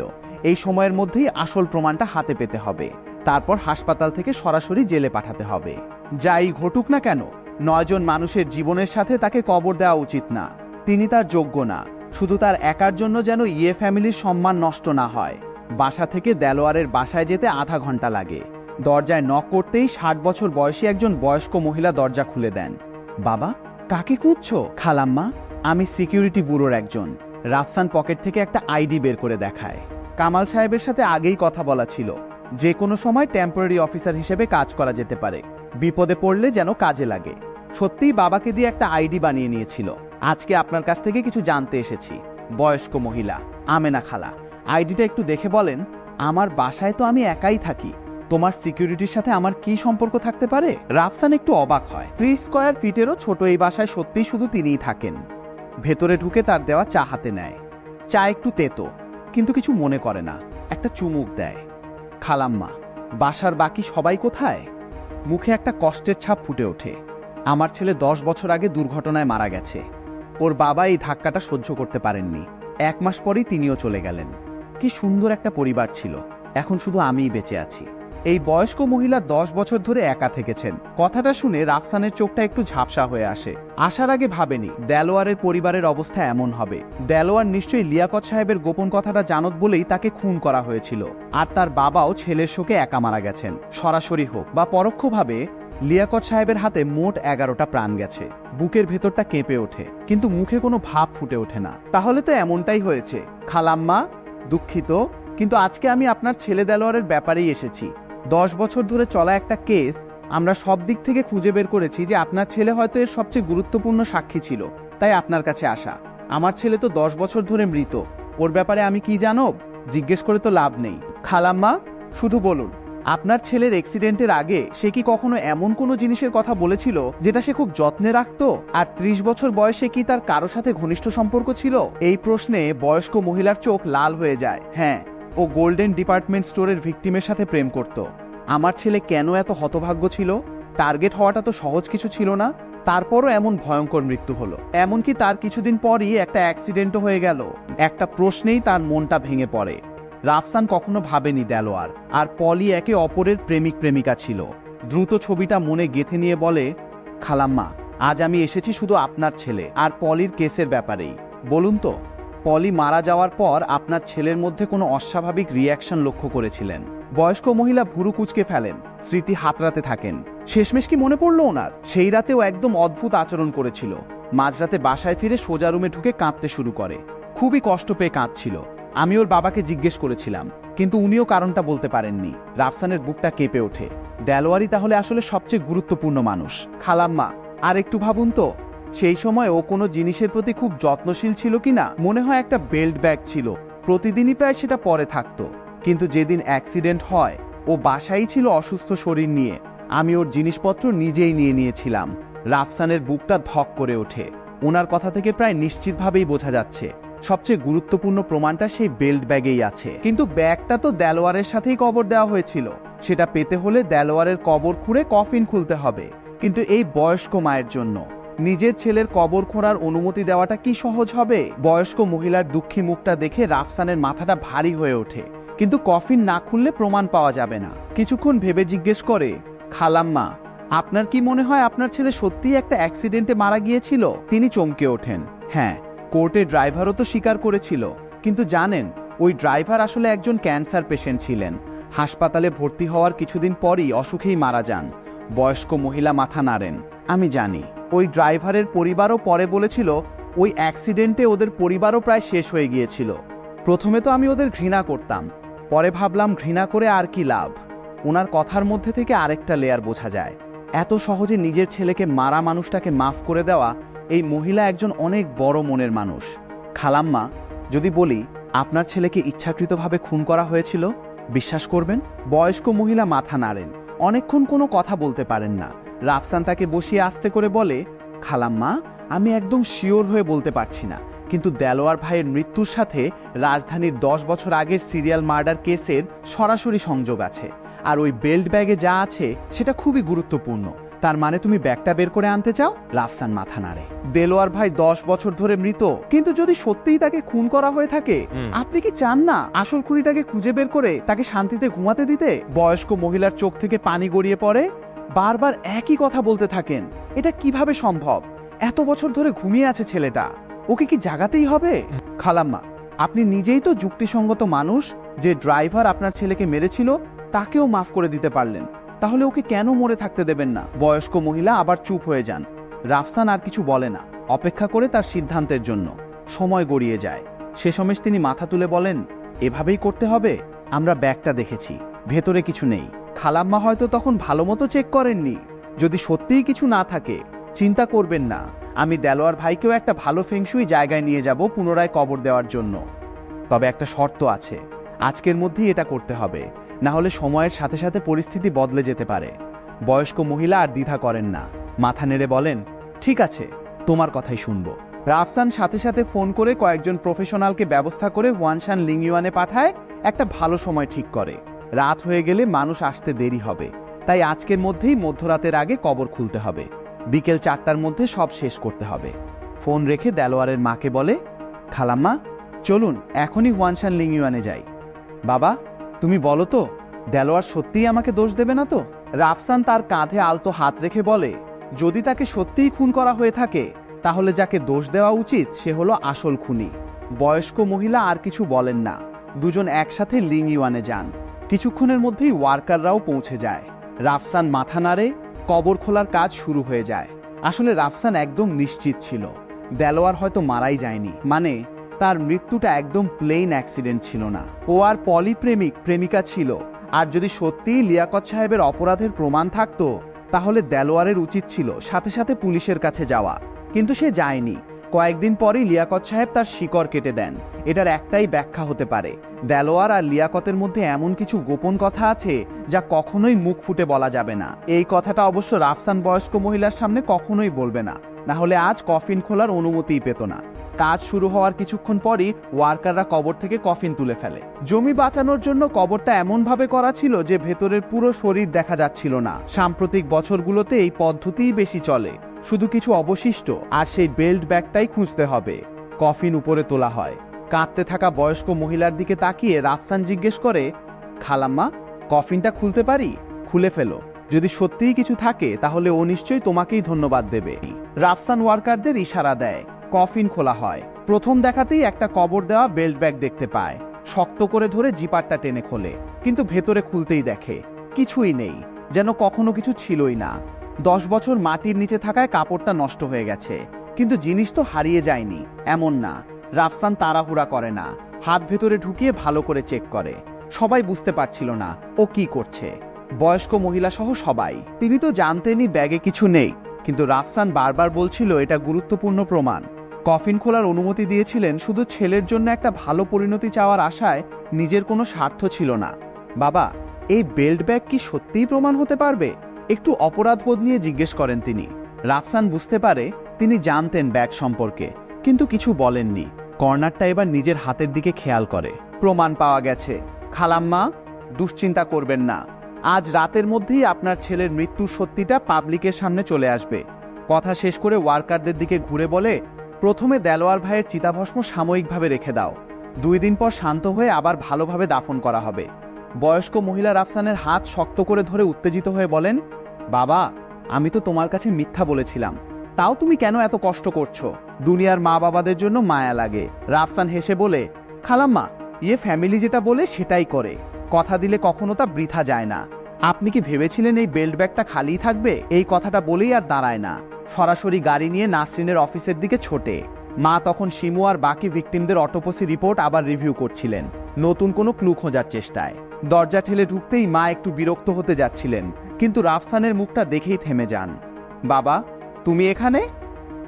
মা বাবাকে ফোন করো, এখনই লোক পাঠিয়ে লিয়াকত সাহেবকে অ্যারেস্ট করতে হবে। লিয়াকতকে অ্যারেস্ট করতে বলছো? তুমি প্রমাণ পেয়ে গেছো? মা চমকে যান। দেখেন রাফসান রহস্যময়ভাবে সেই বেল্ট ব্যাগ বের করে। সেলাই আগেই ছিঁড়ে ফেলা ছিল।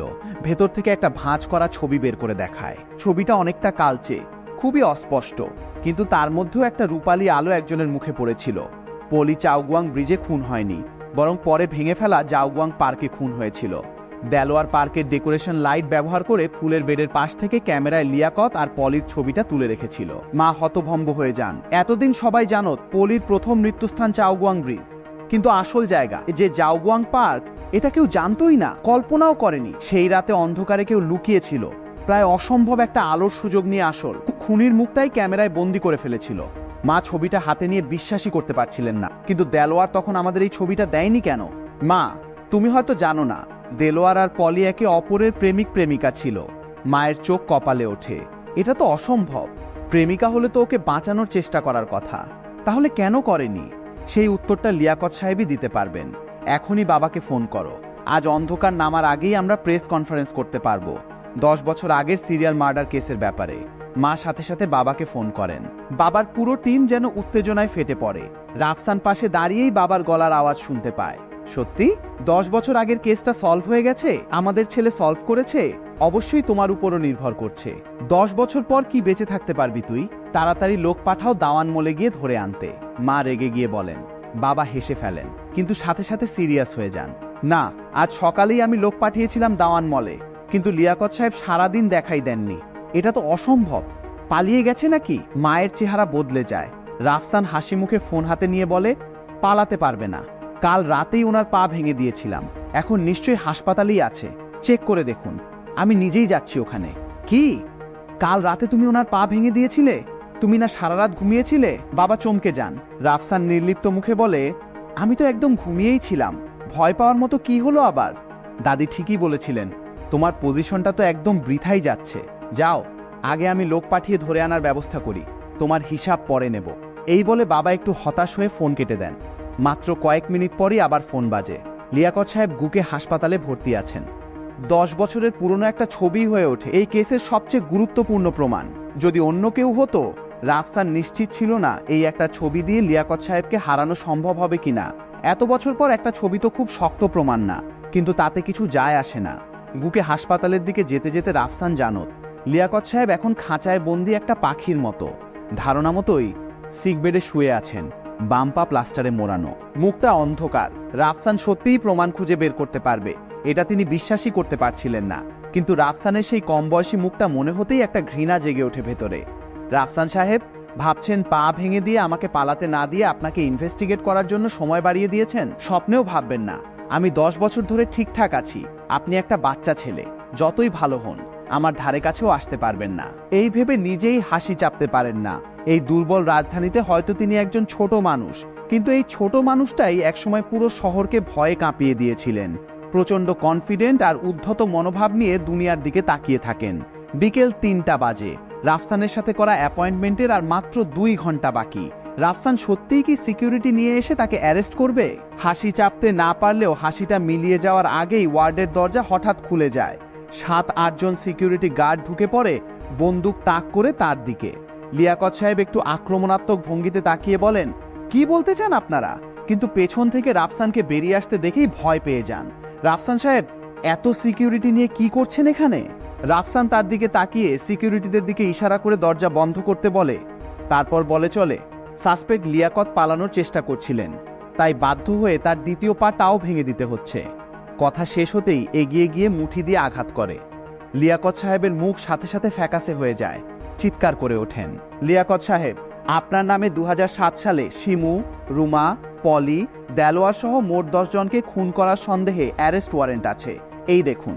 রাফসান হাতে একটা অ্যারেস্ট ওয়ারেন্ট বের করে দেখায়। পুরো শরীর ব্যথায় কাতরাতে থাকা লিয়াকত সাহেব চোখ বড় বড় করে তাকান। এটা অসম্ভব।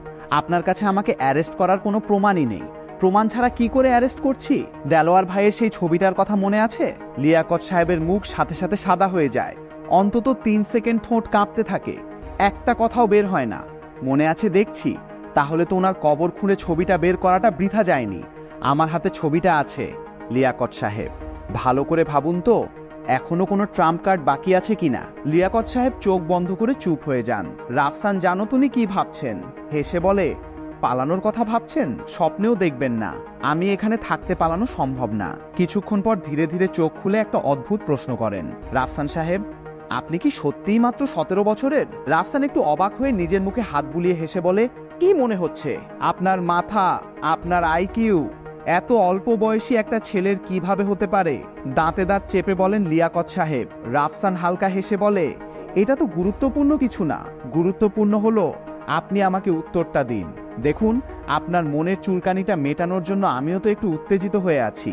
লম্বা একটা দীর্ঘশ্বাস ফেলে ব্যথা সহ্য করে লিয়াকত সাহেব বলতে শুরু করেন, সত্যি বলতে আমি নিজেও বুঝি না সেই রাতে দেলোয়ার কেন এমন করেছিল। শুধু জানি খুনের পর ও আমার কাছে এসে 5 লাখ টাকা চুপ থাকার ফি দাবি করেছিল। আমি এটা বুঝেছিলাম এই ধরনের মানুষকে টাকা দিয়ে কেনা যায় না, তাই লোক দিয়ে ওকে সরিয়ে দিতে হয়েছিল। কিন্তু আমার মনে হয় দেলোয়ার আর পলির মধ্যে হয়তো এমন কিছু সমস্যা ছিল যেটার সমাধান হচ্ছিল না। সেই সময় মলের একজন ম্যানেজারও পলির পিছু নিচ্ছিল। আমি যখন শুরু করি, দেলোয়ার তখনও ফোনে সেই লোকটার সাথেই কথা বলছিল। হয়তো দেলোয়ার মনে মনে সেই লোকটাকেই ঘৃণা করত। তার উপর দেলোয়ারের পারিবারিক অবস্থাও কখনোই খুব ভালো ছিল না। সিকিউরিটি ক্যাপ্টেন হলেও বেতন তো বেশি না। হয়তো সেই সময় এই সুযোগটা কাজে লাগিয়েই কিছু একটা লাভবান হতে চেয়েছিল। এটাও হতে পারে ও এসেছিল আমি পলিকে খুন করার পরই, শুধু একটাই ছবি তুলে ফেলেছিল পাশে বসেই। এখন কিছুটা বুঝতে পারছি আসল কারণ কি ছিল, শুধু দেলোয়ারই জানত। প্রেম ভালোবাসার ব্যাপারটাই তো এমন, মানুষকে ভুল পথে নিয়ে যায়। এইখানে একটা কথা বলি, দেলোয়ার আসলে ব্ল্যাকমেইল করতে গিয়েছিল, প্রেমিকার খুনিকে বাঁচাতে না গিয়ে টাকা চাইতে গিয়েছিল। আপনি সত্যিই আপনার ছেলের জন্যই মারা গেলেন, মানে এই কেসটা শুরুই হয়েছিল আপনার ছেলের জন্য। এলিভেটরে সেদিন ওই 9 জনের উপর আপনার এত রাগ ছিল কেন? লিয়াকত সাহেবের চোখে হঠাৎ সত্যিকারের কষ্টের আলো ঝিলিক দেয়। গলা নিচু করে বলেন, আপনি কি জানেন শিমু আমার ছেলের ঠিক পাশেই দাঁড়িয়েছিল, দ্রুত রিয়্যাক্ট করে দৌড়ে বেঁচে গিয়েছিল। কেন এত বোকা ছিল যে আমার ছেলেকেও টেনে নিয়ে দৌড়াতে পারল না? সময় তো ছিল। আর সেই রুমা, জঘন্য মেয়েটা, ইমার্জেন্সি ডোরের একদম পাশেই ছিল। তারপরও জানত না কি করতে হবে। ওদের এই বোকামি আর প্যানিকের কারণেই তো আমার ছেলে মারা গেল। যেন একটা পাগল হয়ে যাওয়া জন্তুর মতো কথাগুলো বলতে থাকেন। রাফসান মাথা নেড়ে বলে, এখন আরও ভালো করে বুঝতে পারছি আপনার মনের অবস্থা। শিমুকে খুন করাটা সত্যিই নিষ্ঠুর ছিল, কিন্তু তারপর আপনি বুঝলেন খুন করাটা আসলে মজার একটা জিনিস, অনেকটা সিগারেট খাওয়ার মতো, একবার শুরু করলে নেশা হয়ে যায়। আপনি কিভাবে জানলেন? লিয়াকত সাহেব চমকে ওঠেন। রাফসান একটা স্বস্তির নিঃশ্বাস ফেলে চুপচাপ ঘুরে দাঁড়ায়, আর কিছু বলে না। পাশে দাঁড়ানো অফিসাররা এগিয়ে এসে লিয়াকতের হাত ধরে নেয়। তখনও তিনি চিৎকার করছিলেন, রাফসান সাহেব আপনি আসলে কে? রাফসান পেছন না ফিরেই বলে, আমি রাফসান। লিয়াকত সাহেব, আমি আপনার মতো মানুষদের সাথে খুব ভালো করে পরিচিত। শেষের দিকে আপনি হয়তো ছেলের প্রতিশোধ নেওয়ার কথা আর ভাবছিলেনই না, কারণ আপনি নিজেও জানতেন ওই মেয়েগুলো নিরপরাধ। ওরা হয়তো ভুল করেছিল, কিন্তু মৃত্যুদণ্ড পাওয়ার মতো ভুল না। শুধু নিজেকে আর কন্ট্রোল করতে পারছিলেন না, তার উপর পুলিশ আপনাকে ধরতে পারছিল না, তাই সাহসও বেড়ে যাচ্ছিল দিন দিন। ওদের ভয়ার্ত মুখগুলো দেখতে দেখতে, ওদের ঠান্ডা লাশ ছুঁতে ছুঁতে, এটাই তো উপভোগ করছিলেন, তাই না? এই কথা বলেই রাফসান হাঁটতে হাঁটতে বেরিয়ে যায়। লিয়াকত সাহেব পেছন থেকে ওর দিকে তাকিয়ে থাকেন, কথা বলতে পারেন না, কারণ রাফসান একটাও ভুল বলেনি। রুমাকে খুন করার সময় ওনার মনে কোনো ঘৃণা ছিল না, কিন্তু তখনই বুঝেছিলেন খুন করাটা নেশার মতো হয়ে যায়। লিয়াকত সাহেবকে ভাঙা 2 পা নিয়ে টেনে নিয়ে যাওয়া হয়। রাফসান ওয়ার্ডের বাইরে দাঁড়িয়ে বাবাকে ফোন করে, বাবা ওই ড্রাইভারের ফ্যামিলির কাজটা হয়ে গেছে? হয়ে গেছে, ওরা কোর্টে সাক্ষ্য দেবে। বাবার গলায় স্পষ্ট খুশির ছাপ। আর হ্যাঁ, সন্ধ্যায় প্রেস কনফারেন্স হবে, তুমিও এসো। আমার ইন্টারেস্ট নেই, কেসটা সলভ হয়ে গেছে। আমি তো সিকিউরিটি সিস্টেমের কেউ না, এখনো স্টুডেন্টই তো। হা হা হা, হ্যাঁ হ্যাঁ, তুমি এখনো স্টুডেন্টই বটে। এবার তোমার জন্য আমি একটা বড় গিফট নিয়ে আসব, কেমন হবে? ভালো তো, তবে গিফটটা কি তার উপর নির্ভর করছে, বলে ফোন কেটে দেয় রাফসান। বাসায় ফিরতেই রাধুনী খালা মর্জিনা কিছু খাওয়ানোর চেষ্টা করেন, কিন্তু ক্ষুধা নেই বলে এড়িয়ে যায়। টিভি অন করে দেয়। মাঝরাত, রাজধানীর প্রতিটা চ্যানেলেই তখন একই খবর চলছে। সর্বশেষ খবর অনুযায়ী 10 বছর আগের সিরিয়াল মার্ডার কেস সফলভাবে সলভ হয়েছে। বিকেল 3:42 গুকে হাসপাতাল থেকে খুনিকে গ্রেফতার করা হয়েছে। সিকিউরিটি ডিপার্টমেন্ট জানিয়েছে 2 দিন আগে ঘটে যাওয়া নুসরাতের কেস আর 10 বছর আগের সিরিয়াল কেস, দুটোই আলাদা মার্ডার কেস, কিন্তু দুটোই এখন সলভ হয়ে গেছে। তবে এই কেস সলভ হওয়ার পেছনে সিকিউরিটি ডিপার্টমেন্টের চেষ্টার পাশাপাশি একজন পরিচয় গোপন রাখা মিস্টার ইয়ের সবচেয়ে বড় অবদান রয়েছে।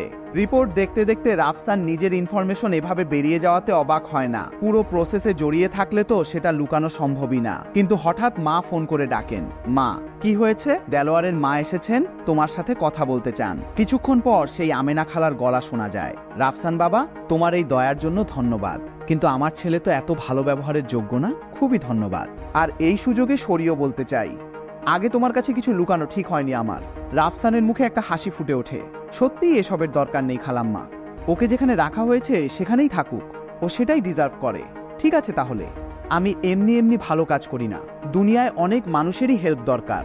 তোমার সেই ছেলেটাকে বদনাম করার দরকার নেই, সে হয়তো এতটাও খারাপ ছিল না। যা করেছিলাম শুধু ওকে দেওয়া কথা রাখার জন্যই। এখন যেহেতু ও চায় না, আমিও রাজি আছি। ফোন রেখে টিভি দেখতে থাকে। রাত 10টা পর্যন্ত মা বাবা কেউ বাসায় ফেরেননি। বাসায় ঢুকতেই মা রুম থেকে ডাক দেন, রাফসান, তোমার বাবা তোমার জন্য একটা গিফট এনেছে। মনে মনে খুব একটা বিশ্বাসী হয়নি বাবা সত্যিই কিছু দেবেন, কিন্তু গিয়ে অবাক হয়ে যায়। বাবা, তুমি তাহলে বিকেলে সিরিয়াসলি বলেছিলে? বাবা হেসে কাঁধে হাত রেখে বলেন, কি মনে করেছিলে? দেখোনি আজ কামাল সাহেবকে অফিসে এসে কেমন মুখ কালো করে থাকতে হয়েছে? এবার তো তুমি পুরো ফ্যামিলি, এমনকি পুরো সিকিউরিটি সিস্টেমের জন্যই সবচেয়ে বড় ক্রেডিট এনে দিয়েছো। গিফট তো দিতেই হবে, তাহলে বের করো। এত রহস্য করার কি দরকার? পরে দেখা যাবে, একটু ধৈর্য ধরো। মা বাবা কেউই টেবিলের গিফট বক্সের কথা তোলেন না। মা হেসে বলেন, তোমার বাবা চাইছে তুমি হাই স্কুলের লাস্ট ইয়ারটা তাড়াতাড়ি শেষ করে সামনের সেমিস্টারেই সরাসরি রাজধানী পুলিশ একাডেমিতে ভর্তি হয়ে যাও। রাফসান পুরোপুরি হতভম্ব হয়ে যায়। প্রথমে শুনেছিল থার্ড ইয়ার আর পড়তে হবে না, মনে মনে একটু খুশিই হয়েছিল, কিন্তু ভাবেনি চুলা বদলে আবার নতুন করে বইপত্র গোছাতে হবে। বাবা রাফসানের মুখে অখুশির ছাপ দেখে বলেন, রাজধানী পুলিশ একাডেমি সারা দেশের মধ্যে সবচেয়ে টপ লেভেলের সিকিউরিটি কলেজ। সেখানে পড়ার সুযোগ পাওয়া মানে সেরা ট্যালেন্টদের সাথে থাকা। প্রতিষ্ঠার শুরু থেকেই তোমার দাদাকে সেখানকার সম্মানিত প্রেসিডেন্ট বানানো হয়েছিল। আমিও সেখান থেকেই গ্র্যাজুয়েট। রাফসান, ওখানকার মানুষজন সত্যিই খুব ইন্টারেস্টিং। একবার ট্রাই করে দেখবে না? খুব মজার একটা জায়গা। সেখান থেকে যারা টপ স্টুডেন্ট হয়ে বের হয় তারা যদি খারাপ পথে না যায় উঁচু পজিশনে যেতে পারে। কিন্তু অনেকেই এটাও বলে, ওখান থেকে গ্র্যাজুয়েট হওয়া মেধাবীরা যদি উল্টো ক্রাইমের দিকে যায় তাহলে পুরো সিকিউরিটি সিস্টেমকেই ঘুরিয়ে দিতে পারবে। রাফসান কিছু বলে না, কিন্তু ভেতরে ভেতরে একটু ইন্টারেস্ট জেগে ওঠে। এই দুনিয়ায় টাকার অভাব নেই, জিনিসপত্রেরও অভাব নেই, শুধু বাকিদের বিরক্ত করার মজা আছে। কেউ ওকে বিরক্ত করার সাহস পায় না। রোজ খাওয়া, ঘোরাঘুরি, ঘুমানো, এভাবে দিন কাটাতে কাটাতে বোরিং লাগছিল। তাই তো মাঝরাতের ওই মার্ডার কেসটা দেখেই ফ্যামিলির সাথে সম্পর্কিত ভেবে না থেকে পারেনি, লাফিয়ে পড়েছিল। যদি সত্যি এরকম ইন্টারেস্টিং একটা গ্রুপের সাথে ক্লাসমেট হিসেবে থাকা যায়, দিনগুলো নিশ্চয়ই আরও মজার হবে। অন্তত হাই স্কুলে রোজ বই মুখস্থ করার চেয়ে অনেক ভালো।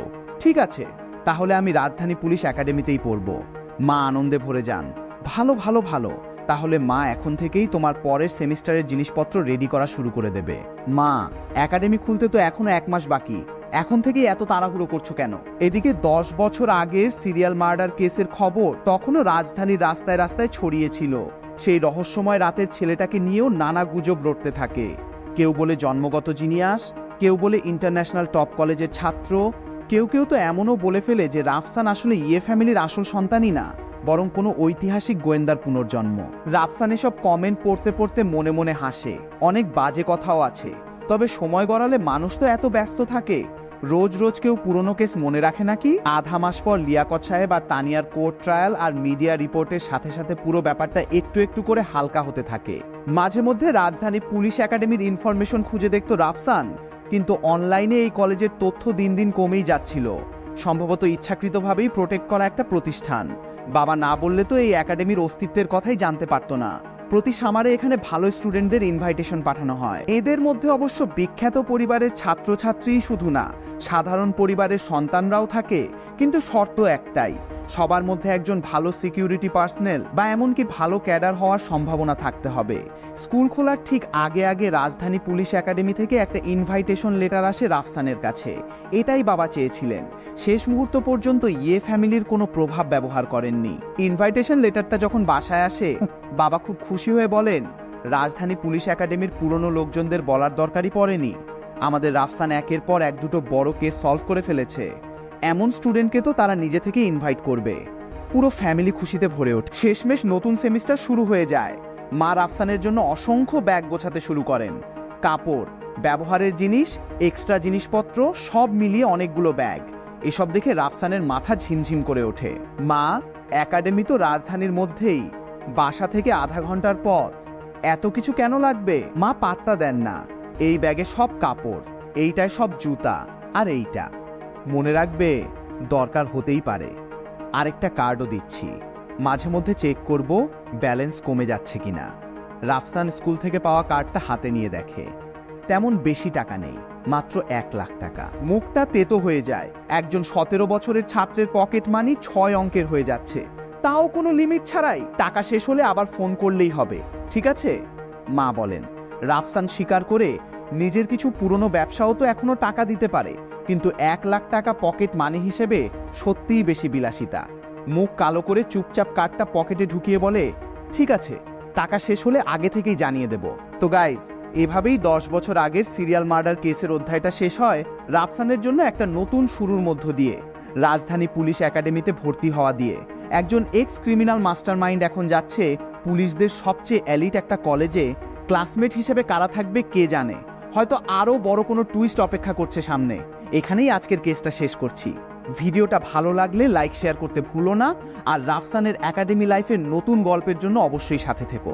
ততক্ষণ ভালো থাকো, সুস্থ থাকো, আল্লাহ হাফেজ। গাইজ, কন্টেন্ট ক্রিয়েটরদের জন্য একটা ছোট্ট ঘোষণা দিয়ে নেই। আমাদের টিমে বর্তমানে মেম্বার সংখ্যা একেবারেই কম, তাই ইচ্ছা থাকলেও আমরা চাইলেই সপ্তাহে প্রতিদিন ভিডিও দিতে পারছি না। একটা ভিডিও দিতেই অনেক সময় লেগে যাচ্ছে। তো এই সমস্যাটা সমাধান করতে আমরা এখন থেকে আমাদের টিমে নতুন মেম্বার রিক্রুট করতে যাচ্ছি, বিশেষ করে ভিডিও এডিটরদের। তো যারা নতুন অ্যানিমে এক্সপ্লেইন কন্টেন্ট বানাতে আগ্রহী বা যারা ভিডিও এডিটিং নিয়ে কাজ শুরু করতে চান, তারা অবশ্যই আমাদের সাথে যোগাযোগ করতে পারেন। কাজ ভালোভাবে জানা না থাকলেও চিন্তার কিছু নেই, আমরা নিজেরাই শিখিয়ে দেব। শুধু দুইটা জিনিস থাকতে হবে, এই রিলেটেড একটা বেসিক ধারণা আর কাজ করার প্রতি আসল আগ্রহ। তবে যারা ইতিমধ্যেই কন্টেন্ট ক্রিয়েটর হিসেবে ছোট একটা চ্যানেল নিয়ে এগোচ্ছেন, তাদেরকে টিমে জয়েন করার ক্ষেত্রে অগ্রাধিকার দেওয়া হবে। আর হ্যাঁ, আমাদের টিমে মোট 4 থেকে 5 জন এডিটর লাগবে, বাংলা আর হিন্দি মিলিয়ে মোট 4টা চ্যানেলের জন্য। তো এই ভিডিওটা যদি তোমার চোখে 6 মাস পরেও পড়ে, তখনও কিন্তু আমাদের সাথে যোগাযোগ করতে ভুলবে না। আমাদের সাথে জয়েন করলে ঠিক কি কি সুবিধা পাবেন, পেমেন্ট কিভাবে আর কত করে দেওয়া হবে, আর কাজ শেখার জন্য কি ধরনের সাপোর্ট পাবেন, এসব কিছুর বিস্তারিত জানতে স্ক্রিনে দেওয়া হোয়াটসঅ্যাপ নম্বরে অথবা ফেসবুক পেজে মেসেজ করে যোগাযোগ করুন। ধন্যবাদ।